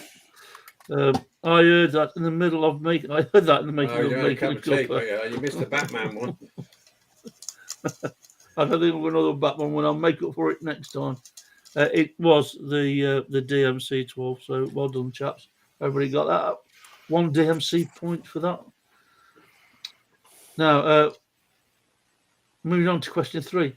What type of car is used in Ghostbusters as the Ecto-1? I'm assuming this is the original Ghostbusters Yeah, movie. the Ecto-1 will be, won't it? Yeah, but they did an updated version. I don't know whether it was an updated version. The Ecto-2 then, won't it? No, I don't know whether they used a different body in. Oh, We've had right. this When they remade question it. on one of quizzes and I forgot it. So, read the question out again. What type of car is used in Ghostbusters as the Ecto-1? And we'll give it a 10, 9, I know. 8, 7, 6, 5, 4, 3, 2, 1. Caddy ambulance. We're going to go with the chat first because Kev was popped up first with Cadillac. 1 point. Cadillac DeVille. Yeah, Half a point for Kev because he was dishing me earlier. yeah, it was just. Oh, we've had an overruling. We've had an overruling. Half a point for you. 1 point. We'll give you 1 out of 3 for that. Yeah. So we're gonna give John. Yeah, right. We'll ask the question. Brian. Cadillac Meteor. Yeah. I'll give you 2 out of 3. Yeah. Yeah, 2 out of 3 It's for in that three, one. it's in 3 parts. You got year. Oh, yeah. Manufacturer. Sorry. 4 parts. Yeah, it is. 4 parts. Is that not got No, it's 4 parts because you've got. It's Even the judges are falling out here. 1960 Meteor, I think it was. No, let's have a see what we've got in the. Russ is saying Cadillac 58. Ambulance Meteor. Ian saying Cadillac Eldorado. Peter Cadillac Meteor or Summit. Yeah, you fall into the same kind of area as Brian. 2 points. 2 points. We're going to give Brian and Peter 2 points there. It was the 1959 Cadillac Always 1 year out. Miller Meteor. So good effort there, chaps. I think Miller were the ones that convert because they were actually hearses and ambulances. Miller was the people that made them. Yeah, I forgot the name. I knew it was. Right. This is another kind of. I'm going to say 1, 2, 3, 4. I'm going to put 4 points up for this one, right? So this car has kind of got a nickname, year, manufacturer, and model. Okay. A lot of people will be jumping at this because it's full model name. Yeah. Look, he's getting confident now. He sat at this end, Larry.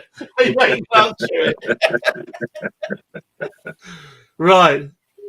Question 4. What is the name of Mad Max's black car? Now, bear in mind, it kind of got a fond name, a nickname, if you like, if you will. So, hold your thoughts on that. We'll give it a few, and we'll go with it's a lot to write into that one. So we'll probably go for 15 seconds on this one. Well, you've got your name, and then you've got what it's based on. That's yeah. So we'll go with 15, 14, 13, 12, 11, 10, 9, 8, 7, 6, 5, 4, 3, 2, 1.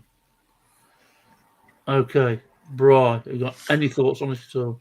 It was a Ford Falcon GT. No, I don't know if it was a coupe as well. Did you want the year as well? Yeah. If you got it, 74. I'm going to be 1 year out again, like bollocks. It's one essential piece you're missing. Do you know what its nickname? What it was fondly Interceptor. called? Interceptor. Not quite. You're close. Let's say, JMO, have you got any thoughts? What do you think of this? Name's on tip of my tongue and I can't think of it. It's not called Barbara. Barbara or Doris. Yeah. Mind you, this is the AI answer. Yeah, this is an AI answer. But this is what we've got I'm to sure go it was the Interceptor. I think that might have been a later one. Not sure. So we'll see. Luke, you got any ideas? Luke's going to say who's Mad Max for a start. You know what? I haven't even watched the film or whatever. I'm going to say Austin Allegra. Oh, Outrageous. I would say it's from the first film. Yeah. Oh, You'd love it. The engine's sticking out the bonnet. You'd love it. I don't think I've seen it. It's oh, cool. Luke, watch it. Watch it. It's brilliant. All I'll the watch Mad it. Max films. We've got Ford Falcon. Malcolm Falcon. Ford Falcon. No, that's from the. See, John was right. You got the Ford. We've got it. You keep Peter pushing said that. Interceptor. Oh, Jim, V8 Interceptor, black on black. Oh, it had the Droop Snoop look on the front, says Kev. Police Interceptor, says Jerry. Pursuit. My man Phil. Alden Minoro, says Jim. GT. There's fractions of it all about. So what the AI answer is, the Pursuit Special, not necessarily the Interceptor.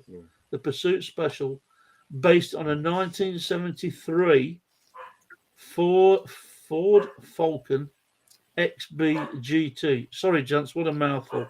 But it's quite a big one, that one. Right. And you got your Falcon, right? That's a point apiece for that. Yes. GT would be another point. That was another one. That. I was a year out It's again. a 4-pointer. I hate the years. Yeah, I think the I hate Pursuit the bloody vehicle, that came from the first one. When he first ever got it, it was called the Pursuit, wasn't it? Pursuit Well, that's what Special. it was. That's Yeah. what he was. Yeah. It was a Pursuit driver. Special. Yeah. What's this next one? This is be too modern. Here's for you. Moz. Yeah, You like I'm a that? tart. Yeah, I'm a tart. It was right, lads. I better get back to the booth. Been jumping in and out. Okay, have a good weekend, buddy. We'll look forward to seeing you tomorrow. There's Moz in the chat.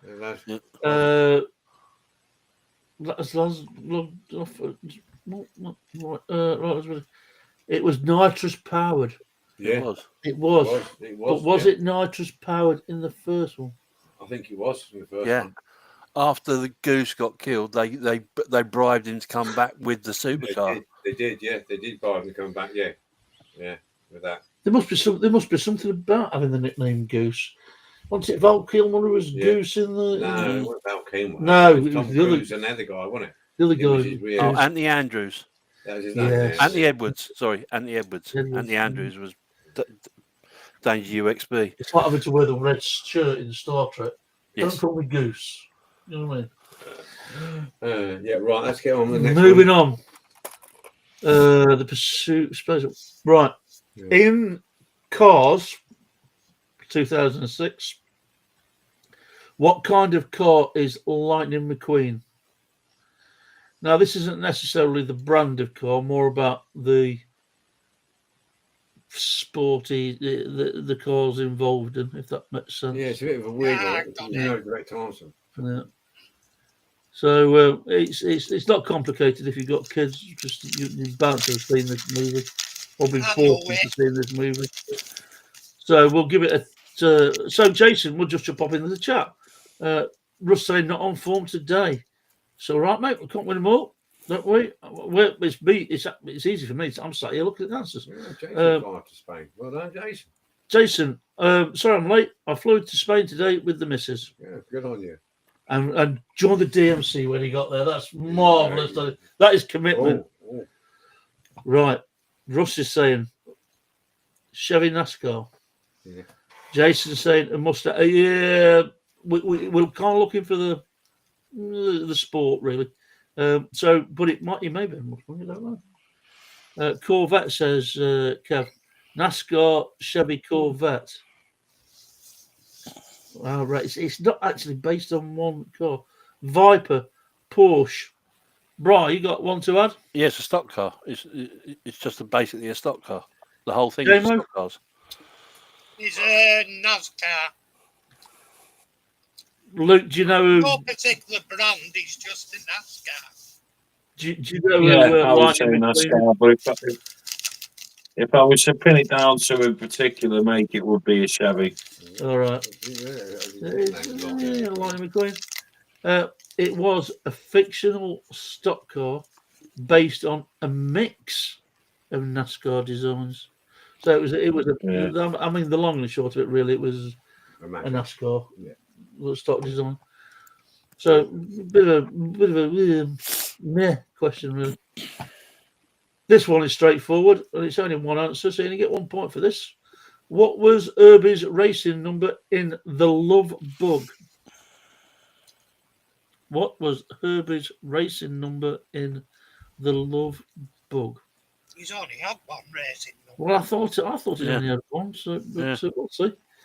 So we'll give this a two. It's a fairly, it's not a complicated answer.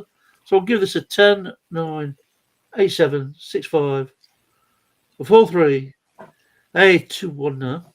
And we'll go with Bri. 53. JMO. 53. Luke. 53. And we've got we've got Kev. We've got Russ 53, Jim 53, Kev 53, Peter 67. Yeah, we changed 57 coming down. He did. Saved himself before we got to it. Jason 53, Peter 57. Still wrong though. Yeah. Phil 53, Jerry 53. I love you, John. Got 53. John got 53. It was 53. It was 53. Well done, boys. Point each for that one. Now, I'm not a follower of this particular film franchise. What car did Brian O'Connor first race in the Fast and Furious 2001 movie? You missed one. I'll come back to it. We'll call that 7. We'll call this 8. So, what car did Brian? Mark's right. I missed. I don't skip one, but we'll go back to it. What car did Brian O'Connor first race in the Fast and Furious 2001 movie? Fast and Furious. Make a model. Yeah. That's his very first car. I think that was the only one that's seen that one. Yeah, that's Okay. first car, the first film. So we're going to go with a 10, 9, 8, 7, 6, 5, 4, 3, 2, 1. Luke, you sounded quite confident. Well, I remember seeing it. I can't remember whether it was a Skyline GTR. I might be wrong. A Skyline GTR. JMO. Not a clue. Pass. And I watch them loads at work. It's supposed to be working, son. Bri.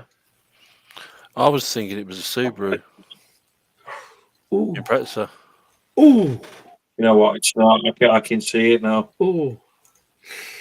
Yeah. Close. Oh, Clever's close. We got a couple of right. Right, so we got Jason. I haven't got a clue. Subaru Impreza. Sorry, that just would not come out at all. Subaru Impreza. Yeah. Kev. Good lad. Oh well, you're half a good lad. I'm going to give you a 0.5 a point. Mitsubishi Lancer. Jim. Yeah. Supra. No. Peter. Yeah. Eclipse. Yes, it's. Yep. He's got. Well, again, it's a 0.5 of an answer, isn't it? Yeah. You haven't got the manufacturer. Yeah. So Peter gets 0.5. Kev gets 0.5. John, I love you, John. Got nothing. John's gone with a Ford again. Jerry's just losing it now. He's just gone off the rails. Jerry's got -2. I don't know what's going on there. It's a Mitsubishi Eclipse. You need to watch your films a lot more, Luke. Never mind. Yeah, no, there was a skyline in it. We're going to let that one slide. So it was a long time ago when I watched that. Japanese film, mate. You should know that one. Right. Oh, this is difficult. I want to know. Well, I didn't know anyway. No, we'll go back to the one that we missed. Else we'll have lost his place, won't we? Yeah. What was the make of the car driven by James Bond? Dun, dun, dun, dun, dun, dun. Bit of added,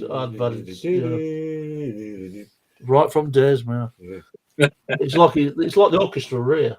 Yeah. Get on with it. Get on with it. What was the make of the car driven by James Bond in Goldfinger, 1964? 2 points. Easy. Make and model. 2 points. It's It's Panda, wasn't it? it was a milk float. Yeah. Can you imagine that? Bulletproof milk float. Yeah. With oil slicks on the back. Alrighty, we're going to go with a 10. 9, 9, 8. 7, 6.5. Just string it out. We'll go and answer it last. Yeah. 4, 3, 2, 1. And we have got. Oh, now they're starting to come through. We're probably it's about 15 seconds before the answers start to come through. Yeah. So, Kev. Well, we'll ask the boys first. JMO. I've been out with some old mingers. Is that the same?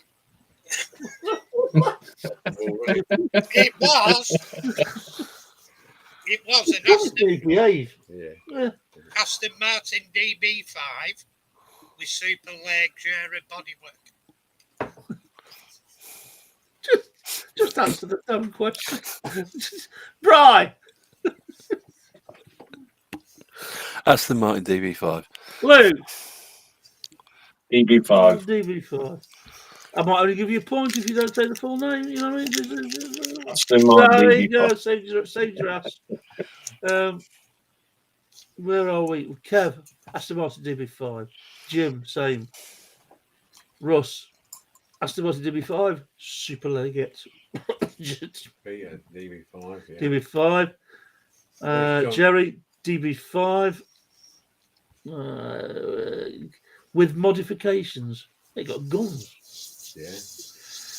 Yeah. Peter, 64. Yeah, I think that's trying to do the year, I think.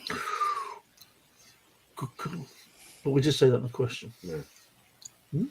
What was the make of the driven car? By Yeah, we didn't answer the it was, of course, the famous, beautiful Aston Martin. Didn't John put his DB5. answer down? Yeah, they only fitted the machine guns for the American market. I got in there, John. You got in there, just. It wasn't an Austin Ford DB5 either. Well done, John. Ford Allegro DB5. Well done, John. We love you, John. I love John. We've done that one. What vehicle? Oh, this is go back to this Fast and Furious malarkey. What vehicle did Dominic Toretto famously race in the Fast and Furious movie? Year, manufacturer, model. Give you 3 for this one if you get it all. We're going to go with a 15 because we think that's about the right range. 15, 14, 13, 12, 11. Let's go to DB5. Kev. You're tired, Kev. 10, Fucking 9, nearly choked then. 8, 7, 6, 5. We need a fancy voice for this, don't we? 4, 3, 2, 1. Right. Luke. There could be a double-ended one, though, couldn't there? What did I haven't a clue. I haven't a clue? Oh, Luke, shame on you.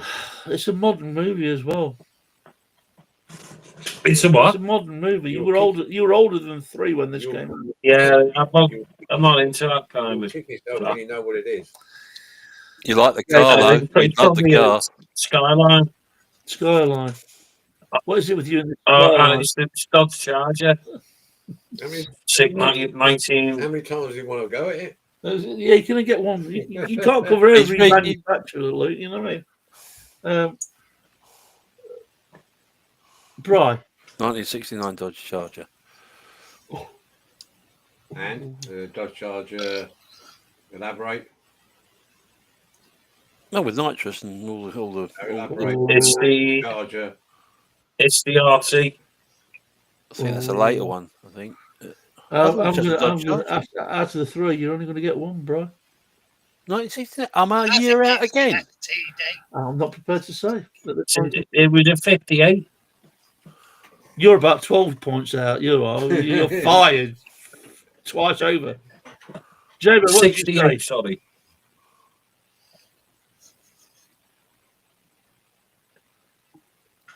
Nothing. He said nothing. I did say that. Yeah, No, yeah. It's not registered at all. Right. So It's in the 69 chat, TD. well, in the chat, we've got a Dodge Charge from Peter. Having a clue again. Ferrari Testarossa 1988. Not a bad call, but There we go. completely wrong. we Yeah, got Peter with a Charger RT. So yeah, we got that one. we got a Mustang from the 60s. I love you, John. Kev's Um, got fully racist and picturing Jim orange Wilson. chaps. I'll get these out. Tell him, shut up. Jim saying Dodge Charger RT. No, that might be an extra point one there. Yeah, extra point. Oh yeah, we're going to give you double points for that, Peter. Well done, yeah. Russ, Dodge Charger from Dukes of Hazzard. Oh, I don't know how true that is. Did they use the one from Dukes of Hazzard? Well, they used a Dodge Charger, but I don't know if it looked a lot different than it did in Yeah. Yeah. Kev says I can picture an orange. I don't think I'm allowed to say that without sounding racist. You can't say that. I can't say That's that. what no. I said. All He's right. gone Okay. full on racist. Jeep. Is that what it's meant to say? Jeep. Yeah, okay. Jason, I never watched any of the Fast and What's Furious. racist? Well, an orange. It's not Jeep. Anyway, moving on. Russ, 1970. Ford Escort RS 1600. I'm thinking of Bullet, says John. Oh, we love you, John. But you got the wrong film. Silly Jason, enough, there we go. they have used the Ford Escort RS. Yeah, they did use it in Yeah. Fast and Furious. Yeah, it was a Mark 1 Escort Yeah, in blue and white. Do you Well, suspect that is the answer to this question, though? no, I think it that was isn't. later on it. Hey, Yeah, it was painted on, Luke. Yeah. So Yeah. is it the Charger RT then? Yeah. It is the Charger RT. 68. Bloody No, it is the 19. What? It's 1968. No, it's not. All right then. Get back in your box. Get back in your box. 1970. A bloody year Under out again. 70. Oh, yeah. Is it the? Have you got a picture of it? Is it that black one? No, it's not. It is the Black black one, one. is it? Yeah, it was his old man's car, Is wasn't it? Yeah. It's 1970 Dodge Charger RT. The RT is the important bit. Oh, Yeah. I'm thinking of another fucking car. You're thinking of, yeah. If you've never seen it, you see it. It's been dressed up a lot. He might get himself banned off this channel. Yeah, Notice he won't get himself banned off his own channel. Just the potty mouth. Right. Question. Oh, I have no idea what this question is. It's question 10, I think. What is the vehicle? What is the make of the vehicle used by the Blues Brothers? What is the make of the vehicle used by the Blues Brothers? We need the make and model. oh, I think I might know. So you want the year, the make and model, and its nickname for 4 points. I know two of them, I think. The governor has I think I spoken. know. I think He's I laid. know. He's laid down the law. Right. Maybe three. I might know three of them. No, this is. If you don't get the 4, this is an epic fail because the governor has spoken. Right. So you're looking for 4 parts to this answer. So I'll read the question again, just so that you're sure. What is the make? Actually, he expanded it, but what is the make of the vehicle used by the Blues Brothers? But we're also looking for the year and model Yeah, but and what its nickname is. if you look at the answer, it tells you that's Yeah. what you need to know. In brackets. Right. We're going to go with a 15, You 14. can't stop it. To get banned off my own channel. Yeah. 12, 11, Get your bag and in the bed. door. 10, 9, 8, 7, 6, 5, 4, 3, 2, 1. Jim Brook. I like your thinking, Jim Brook. Bri, Right. It was the nickname was Bluesmobile. I'll give you a point for that. The year was 74, and it was a Dodge. Is that a question or an answer? It's a question. It's 1974, and it's Dodge Monaco. Right. And he got the Blues. Did he get the Blues? I think he Yeah, did. he did, yeah. I'm going to give you 4 points for that, bro. Yeah, Yeah. that's a good answer. Good answer, Jim. 1974, Dodge Monaco Bluesmobile. Kick him out. Well, I had three of them. I Yeah, didn't, not very good thoughts from you. I had three of them. I didn't have the year. We got Peter with the Bluesmobile. We got Jerry with the Dodge Monaco 73. Ooh, we'll give you two. We'll give you two for that, Jerry. The 74 Dodge Monaco Bluesmobile from Jim. Kev, a Yank tank with a megaphone on the roof. Yeah. You're out. You wasn't impressed with that answer, was you? No, he wasn't impressed with that answer. So you fell foul there. Play out. Yes. John, Ford Dodge Bluesmobile. I love you, John. Ford. Where's the it's bloody Yeah, Dodge? How'd you get Ford? What is with you and Ford, John? It's a 1974 Because he's Dodge Monaco from Yeah. Dagenham. Bluesmobile. Everything's a Ford. Dodge Monaco 1974 Bluesmobile as well. Yeah. Jerry's bolted on Bluesmobile as well.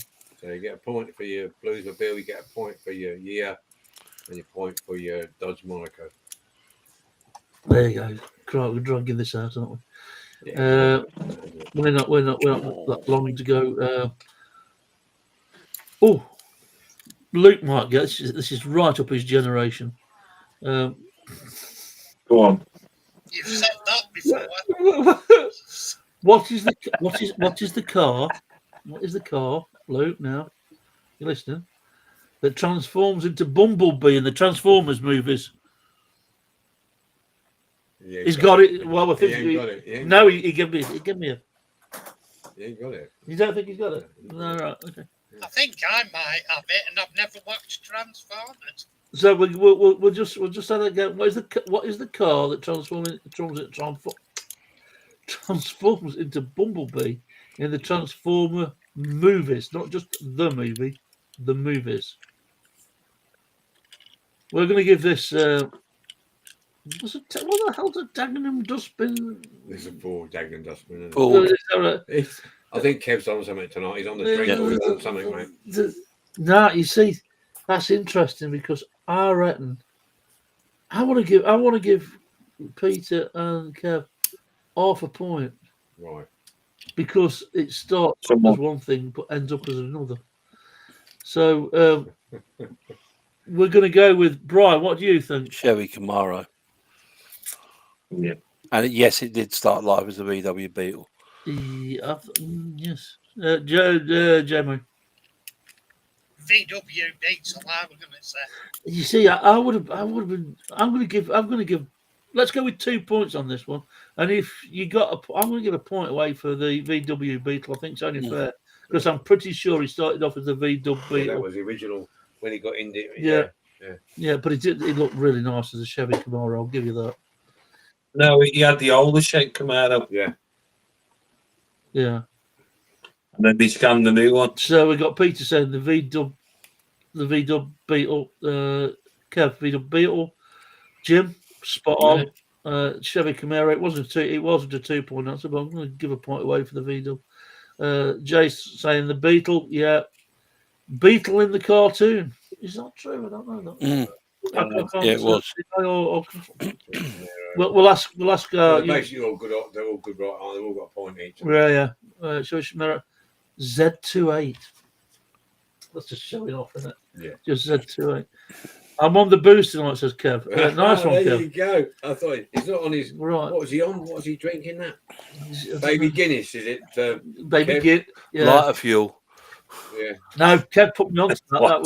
That wasn't Baby Guinness. It was. What was that other thing he had? Was it Bailey's? Some Baileys and something. One of the brain or the brain drain. I've got canned on it, and it was Bailey's or something. Anyway, that was Kev's fault.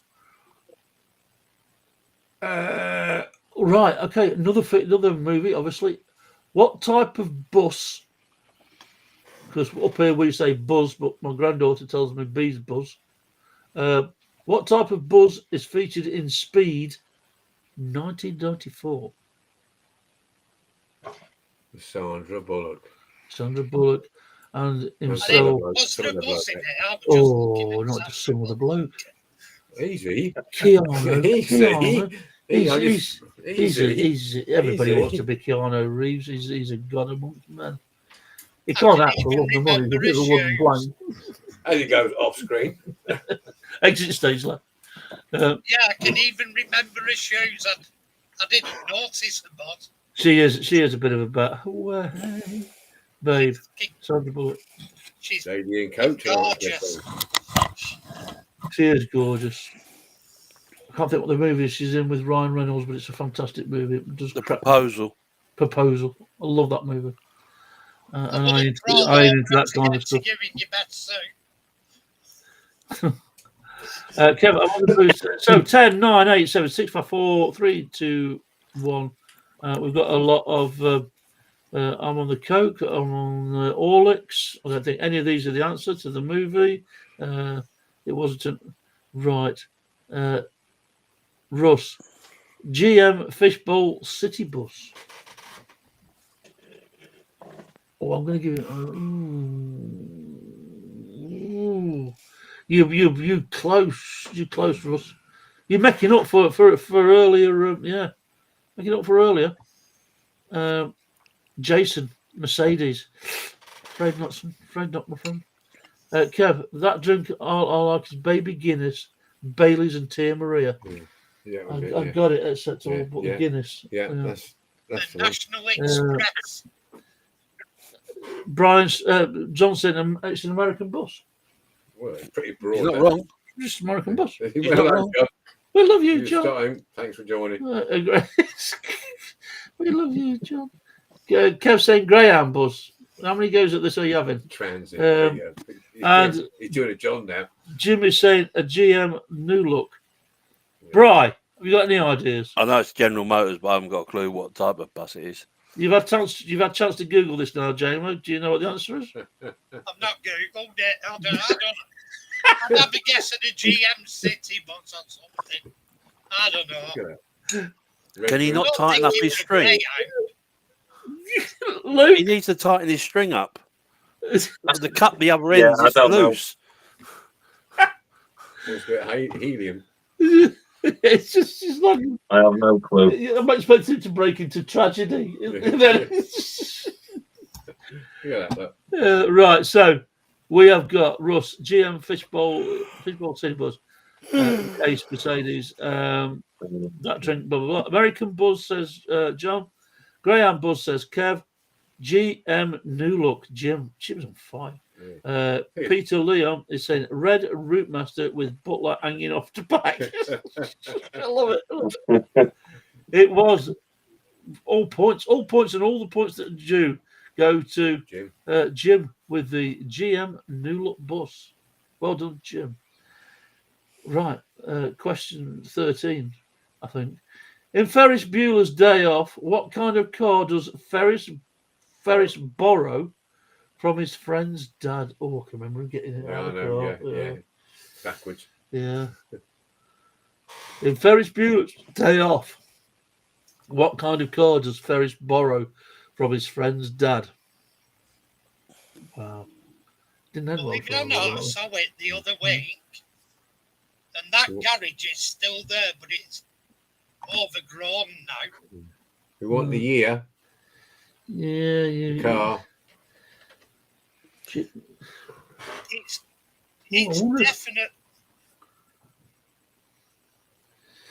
Yeah, we're going to go with a 10, 9, 8, 7. I'll come to Bri first because he's got his finger up his. I think he's going to stick it in my eye if I don't go to him first. 10, 9, 8, 7, 6, 5, 4, 3, 2, 1. Bri, what do you think? Well, this is a major source of controversy. Oh, hello, here we go. He's found something. He's been googling. it. No, Yeah, no. yeah. When I was younger, it was one of my favourite films, and the car that's used in it is a replica. It's not the real one. Yeah, The real one is a Ferrari 250 GT Spider, right. Yeah, but they used a replica. It wasn't because they obviously launched the thing into the back garden of that big car park. It's a California Spider, but what they used wasn't the real one. And if you look at the film, you'll see they ain't a real What one. was the year? What was the year, Brian? Yeah, blimey. Come on, you got to get a year right now. I see It's gonna be 60 or 61. You got Do you want to phone a friend? 61. Nail it down, Brian. You're going to go 61. So Brian is going with the 1961 Ferrari California Spider. California. 250 GT California Spider. But it wasn't. All right. So Jimmy, Peter's saying Ferrari. Jerry's right. Look, Jerry's got it. He says it was a kit car. Oh no, nobody's debating. Nobody's saying it's not. Oh no, he's shouting at me. I wouldn't say it was a kit car. You and your bloody Robbie the Robots. It's a bit harsh, isn't it? Ferrari. Jimmy's saying a Ferrari 250 GT short wheelbase. It was short. It was short wheelbase. It was based on a Mini. Kev's saying a red sports convertible. Wow. Jim saying although it was fake. John saying Ferrari. That's the first time John said an F word without Ford being in it. Yeah, well done, John. Jason, Porsche 928 Series 1. Ferrari GT Spider. It looks like a Ferrari, but it was a kit car. It's definitely a Ferrari California, says Peter. Jim is saying 1958. Peter just pressed the return button for some bizarre reason. And John is saying 1959. We are going with, and this is the AI answer, the 1961. Yes. You went the right side of the 60s this time. Ferrari 250 GT California. No mention of Spider. We're going to drop that, but you covered all the bases, so I'm going to give you that. No, I'm going to give you the call for that. he is correct though, because the Italian name Ferrari name for a convertible is a Spider. Oh, I'm not disputing. Same as a Porsche. I can only go with what's on the screen. Same as a Porsche Spider. Huh? Same as a Porsche. Oh, sorry. What a question the judges. I know. It's getting a bit out of hand. Just get a bit out of hand, isn't it? It's getting a bit lippy. Put your foot down with a firm hand, man. Yeah. All these people keep going to blinking toy fairs and leaving people behind. You know, it's enough to We make don't leave anyone anybody stressed. on. We don't leave anybody on. The door is open. Yeah. Right. We got the swab of beer outside and everything. I'm gonna go with this. Yeah, that's the next This is a question. 3-pointer, right? So Okay. yeah, 3 points. 3 points. What make of car is Christine in the Stephen King movie? You may all fly up We have and We've I'm had going, this one "Is before, this haven't we? in there?" Yeah, well, let's get the year this time. Yeah. Plymouth Yeah. Grand Fury. I know it. Oh, he's on. Oh, here we go. It's definitely a Ferrari car. Jim, is that the answer to this next question? No. 10, 9, 8, 7, 6, 5, 4, 3, 2, 1. So, Luke. The 1958 Plymouth Fury. Number plate. Oh, CAD I can't remember the letters. Shade of red. Oh, what was the song being played at the start of the film? Fucking hell. And the indicators were produced by. I tell you, the car was actually a Belvedere they used in the movie. Was it a Fury or a Grand Fury? Oh, No. we're not going. No, we're It going was with this 58, one. but it was a 58. And then Right. So, what? Look, you're going with the 1958 Plymouth Fury. Yeah. We'll wait for it. J-Mo. I'd have said same as Luke. Oh, But just to be different, oh dear. You don't have to be different if you don't want to be. I'll say 57. Alrighty. Oh, if only you knew. Bri. Well, I think it's a Grand Fury, but 58 Plymouth Grand Fury. Right. Well, we'll pretend you didn't say the grand bit. What we got in the chat? We've got Yeah, pretty much right. Isn't it? we've all got some wrong years. 62. 62, yeah. We've got a Ford Corsair. I was expecting John to say that.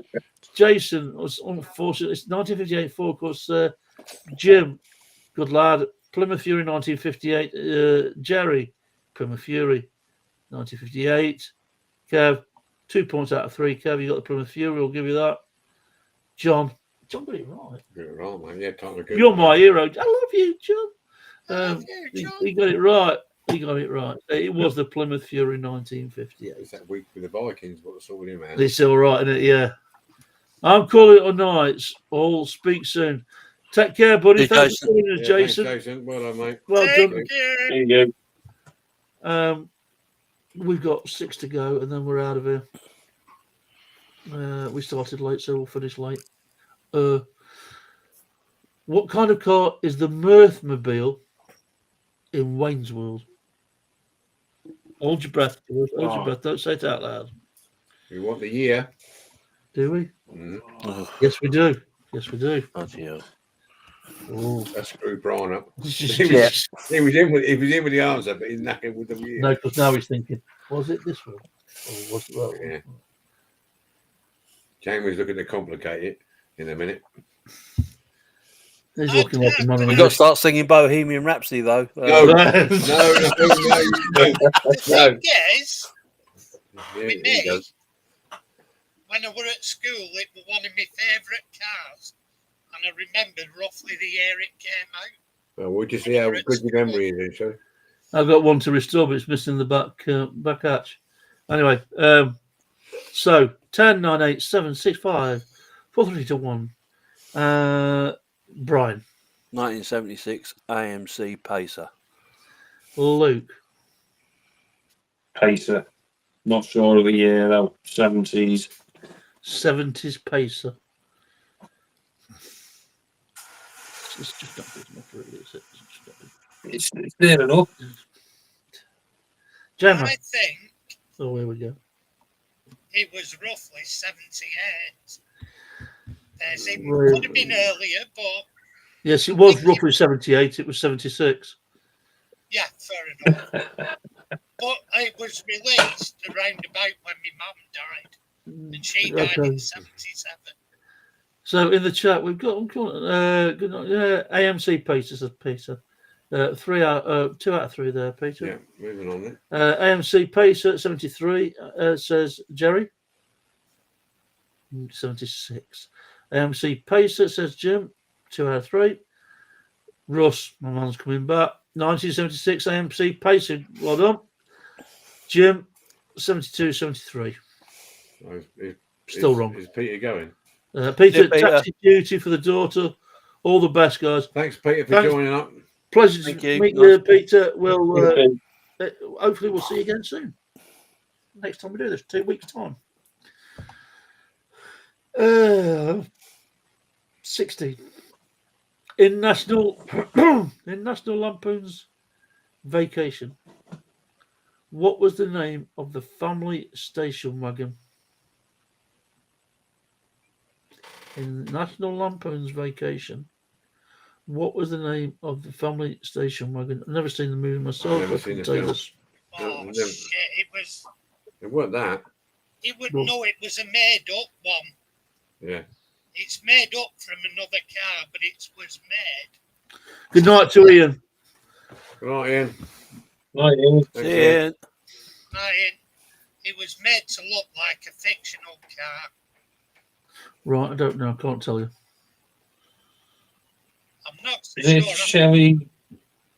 I think it had something like Grand in the name. Grand National. Countryman. Something silly. Phil's away. Cheers, guys. Catch you all later. It's Phil. Cheers, See you later, Phil. Take care, buddy. Phil. Kev saying never seen the film. We'll skip. We'll move on with this one. So then it sounds like this one's a bit of a struggle. Oh, It will be. It's a difficult one unless I can't remember what it was, and it's made Yeah, up. good answer. Jerry's come back with Family Wagoneer. Ah, yeah. It was a wagon. Yeah, Wagoneer. That's it. Yeah. Wagon Queen family truck star.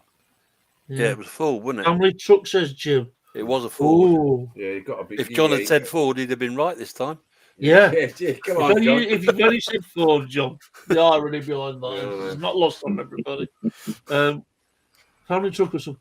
I think between Yeah, give him a point. between John and That was an hard one, that one, wasn't it? yeah. No, I didn't know that one. I knew think it you've was got Ford, to but you've got to know that movie and Ford Estate says Russell. No. Well, was it a Ford? Well, anyway, it was known as the Wagon Queen family. what was the family name in Vacation? Don't know. Don't know. Griswolds? Was it Griswolds? Well, it might have been, yeah. Sounds familiar. Yeah. Next, the next. Yeah, it It's was. all- This is a Chevy Chase one we're talking about, Yeah, isn't it? will be, won't it? Yeah. Yeah. The next one's a good one. You should be able to get this one.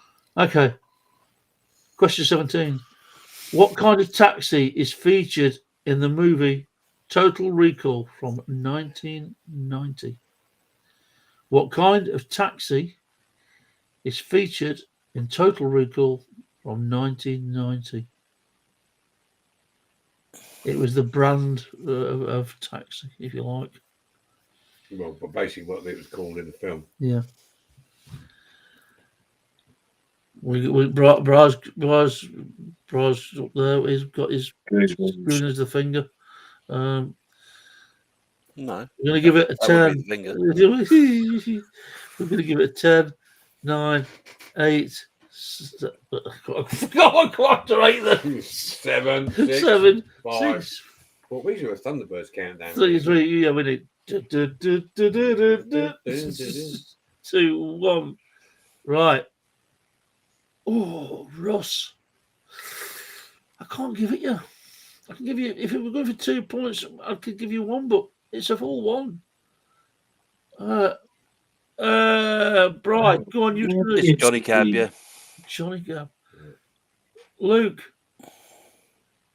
I got 5 kids to feed. It wasn't a cab driver. Come on. It was a bloody robot driving the It car. was. No, was it? Yeah. I thought he was a cab driver. Then. No. He pulls No, it out and throws it out the window, doesn't he?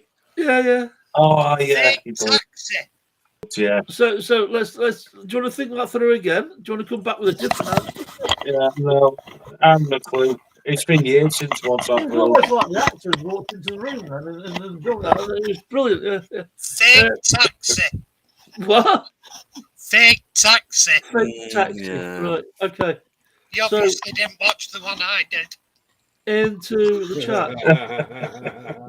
We've got Russ with. Oh yeah, Google. We've got Russ with Johnny Taxi. We've got our mate John, Johnny Cab. Kev, Johnny Cab. Well done, John. Jim is on. He's late Yeah. comeback, late surge yeah, from yeah. John. Johnny Cab says Jim, Jerry. It was filmed in Toronto. Yeah. Well, good job, Jerry. Come on. Get together, Jerry. Russ, Robert Picardo. Was it? Is that what it was? The Doctor from Star Trek. Yeah. Oh, Doctor of Star Trek voice. Yeah. Robert I Picardo. know that. I like Robert Picardo in Star Yeah. Trek. It was good. Yeah. It was the Johnny Cab. Yeah. It was the Johnny Cab. Good film, though. I did like the remake. The original was good. No, the remake was garbage. Dream. We've got 3 left, boys. In Harry Potter and the Chamber of Secrets, What kind of car does Ron and Harry fly? Now, the one part of it is not a specific year; it's a decade. So it's a something from this decade. Make and model. Come on, John. Who's that? Yeah, do us proud, John. Don't for Christ's sake put Saab down it. What was that, PJ? I weren't concentrating. I'll rephrase. Yes, I'll do it again. In Harry Potter and the Chamber of Secrets, what kind of car does Ron and Harry fly basically into Hogwarts when they're late when they miss the train? Yeah, I know it. You need the decade. You need it was a decades version of this car. So 1930s, 1940s. yeah.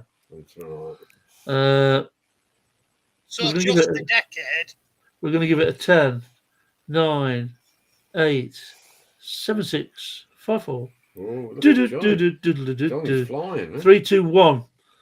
Bri, 1960s Ford Anglia. model. Anglia? Ford Anglia? Yeah, what? Yeah, there's a model. Yeah. Yeah, Yeah, there's a model. 105. Yeah. No, I think because she's been so nasty tonight. Oh, okay. You know All what I right. mean? 105 S. Oh. SE. Oh. Round the other way, round the other way. Give me a decade. I got a chance with this one. I'm going to do you a favour. We'll let you buy on that one. J-Mo, what do you think it is? Ford Anglia 1960s Ford Anglia 105E. Luke, do you know who Harry Potter is first? Yeah, Yeah, yeah. right, okay. Ford Anglia 105 60s. I'll go with the E. The what? Not E. Vodafone. The 105 He's E. good, mate. Yeah, it's Ford Anglia 105E from the 1960s. Point to everybody who's got that. Colour? Blue, Yeah, with a white roof. sky blue. Blue. Sky blue. Yeah. Sky blue. We had Almost like the, the Atlantic Baby sky blue. blue. Baby blue. Yeah. Olympic blue. Ford Olympic Ford blue. Olympic, yeah. we had the exact one in the exact same colour. So it probably helped. John says blue one with white roof. That's good enough for me. Well done, John. Question 19. 2 to go. What model of Mini Cooper was used in the 2003 The Italian Job remake? Oh, it's naughty. That's a nasty question. That's a nasty answer. What model of Mini Cooper was used in the 2003 The Italian Job remake? Gonna have to be quite stringent on this. Yeah. So I'll give you potentially 3 points for this. I don't recognise Germans as a minute. That's not the name of the car, love, unfortunately. So so we can all go to bed, and we're running out of time here. 10, 9, 8, 7, 6, 5, 4, 3, 2, 1. Right. BMW Mini Cooper. Don't ask me a year, not a clue. You don't want a year. There's something missing. Cooper S. It weren't a film that appealed to me. So that's okay. So we'll give you 2 out of 3 for that one. Luke, give us your full title if you don't mind. What do you think? Mini. Yeah.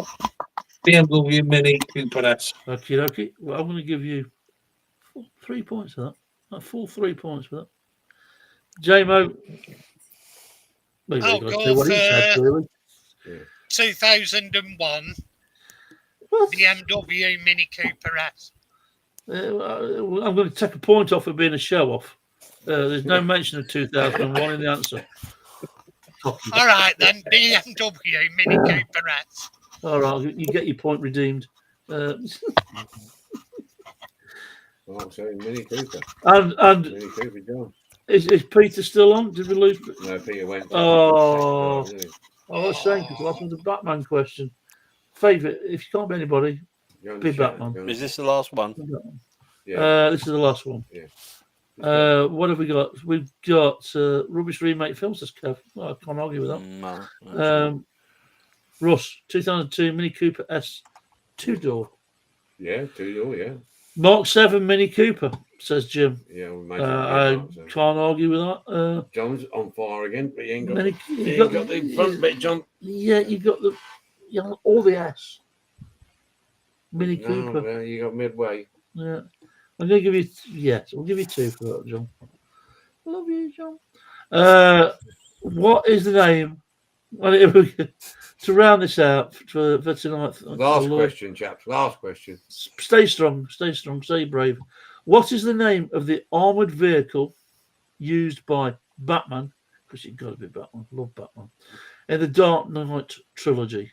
What is the name of the armoured vehicle used by Batman in the Dark Knight trilogy? Luke, do you know who Batman is? I think Batman is it the Batmobile? I haven't a clue. Well, we look up to him so much on certain things, don't we? But he's a total bloody letdown half the time. Moving on. 10, 9, this is a common, lads, so easy. 10, 9, 8, 7, 6, 5, 4, 3, 2, 1.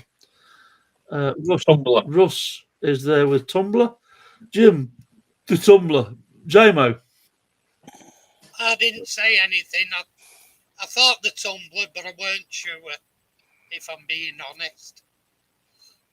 So are you going to say Tumblr or are you not going to say anything? I'll say Tumblr, but I weren't sure. Has he answered the question? Yeah, he was being honest. All right, okay. But he was being honest. He didn't know the answer. All right, okay. Brian? He thought he did. Tumblr. He doesn't know who Batman is. I'm not going to ask him again. John is saying Tumblr. It is, of course, the Tumblr. One of my favourite, third favourite Batmobile. Third favourite, yeah. Really? So what's second then? Or the Michael Keaton. Oh, okay. The 89. I'm not watching Out with Blokes. But you cannot beat the 66. The original. The original. No. That's the best. So yeah, so it's for me it's 66, 89, and that Tumblr is just a work of art. For saying if you watch the documentary on it, it did everything they asked it to do. Yeah, it was made in Britain. Jump in the bloody river. It was made in Britain. Made in Britain. Because they couldn't make it in America. Superb movie. There we go. Well done, chaps. Well done for sticking with it and taking part. Well done to Brian for answering our questions and doing the vid. Thanks for having me, guys. You, Brian. Well done for JMO putting the shirt on. Always a pleasure. To Luke. Always good seeing me dressed. My buddy's turned up, so I'm happy. Have a fantastic day tomorrow, guys. We'll see. We will. We'll see Luke tomorrow. We'll see some of the guys at Dagfields. So I'll be thinking of you while I'm sweating my tits off in I work. don't know why we said Dagfields. What we Dagfields? Not Dagfields, is it? It's Stafford. Stafford. Yeah. Stafford Got the car into the wrong. Would have ended up miles away. Wouldn't be the first time I've done that. So yeah, we're going to Stafford tomorrow. So it's good night from Mr. Martin. Thank you. A good night from. Good night. Apologies for being a bit late, but yes, it's been a hell of a day. It's been a hell of a day. Mr. Brian Dare, Mr. Brian Dre. We're related now, Mark. Mr. Paul James, Pimp My Diecast. And of course, Luke, Lindsay's husband, is. He's not sweet. Cheers, guys. It's Samsung, isn't it? Scale Customs. Thanks, always, always a pleasure. We'll see you soon. For those of that are regular, we'll see you in the tavern on Friday. Right, guys. For the irregular regulars, we'll see you in 2 weeks' time on YouTube. Thanks So for watching, PJ guys. signing off. On behalf of the boys. Thanks, everyone in the Yeah, chat. thanks, guys, for watching. Bye, everyone. Sticking with it. Everyone in chat.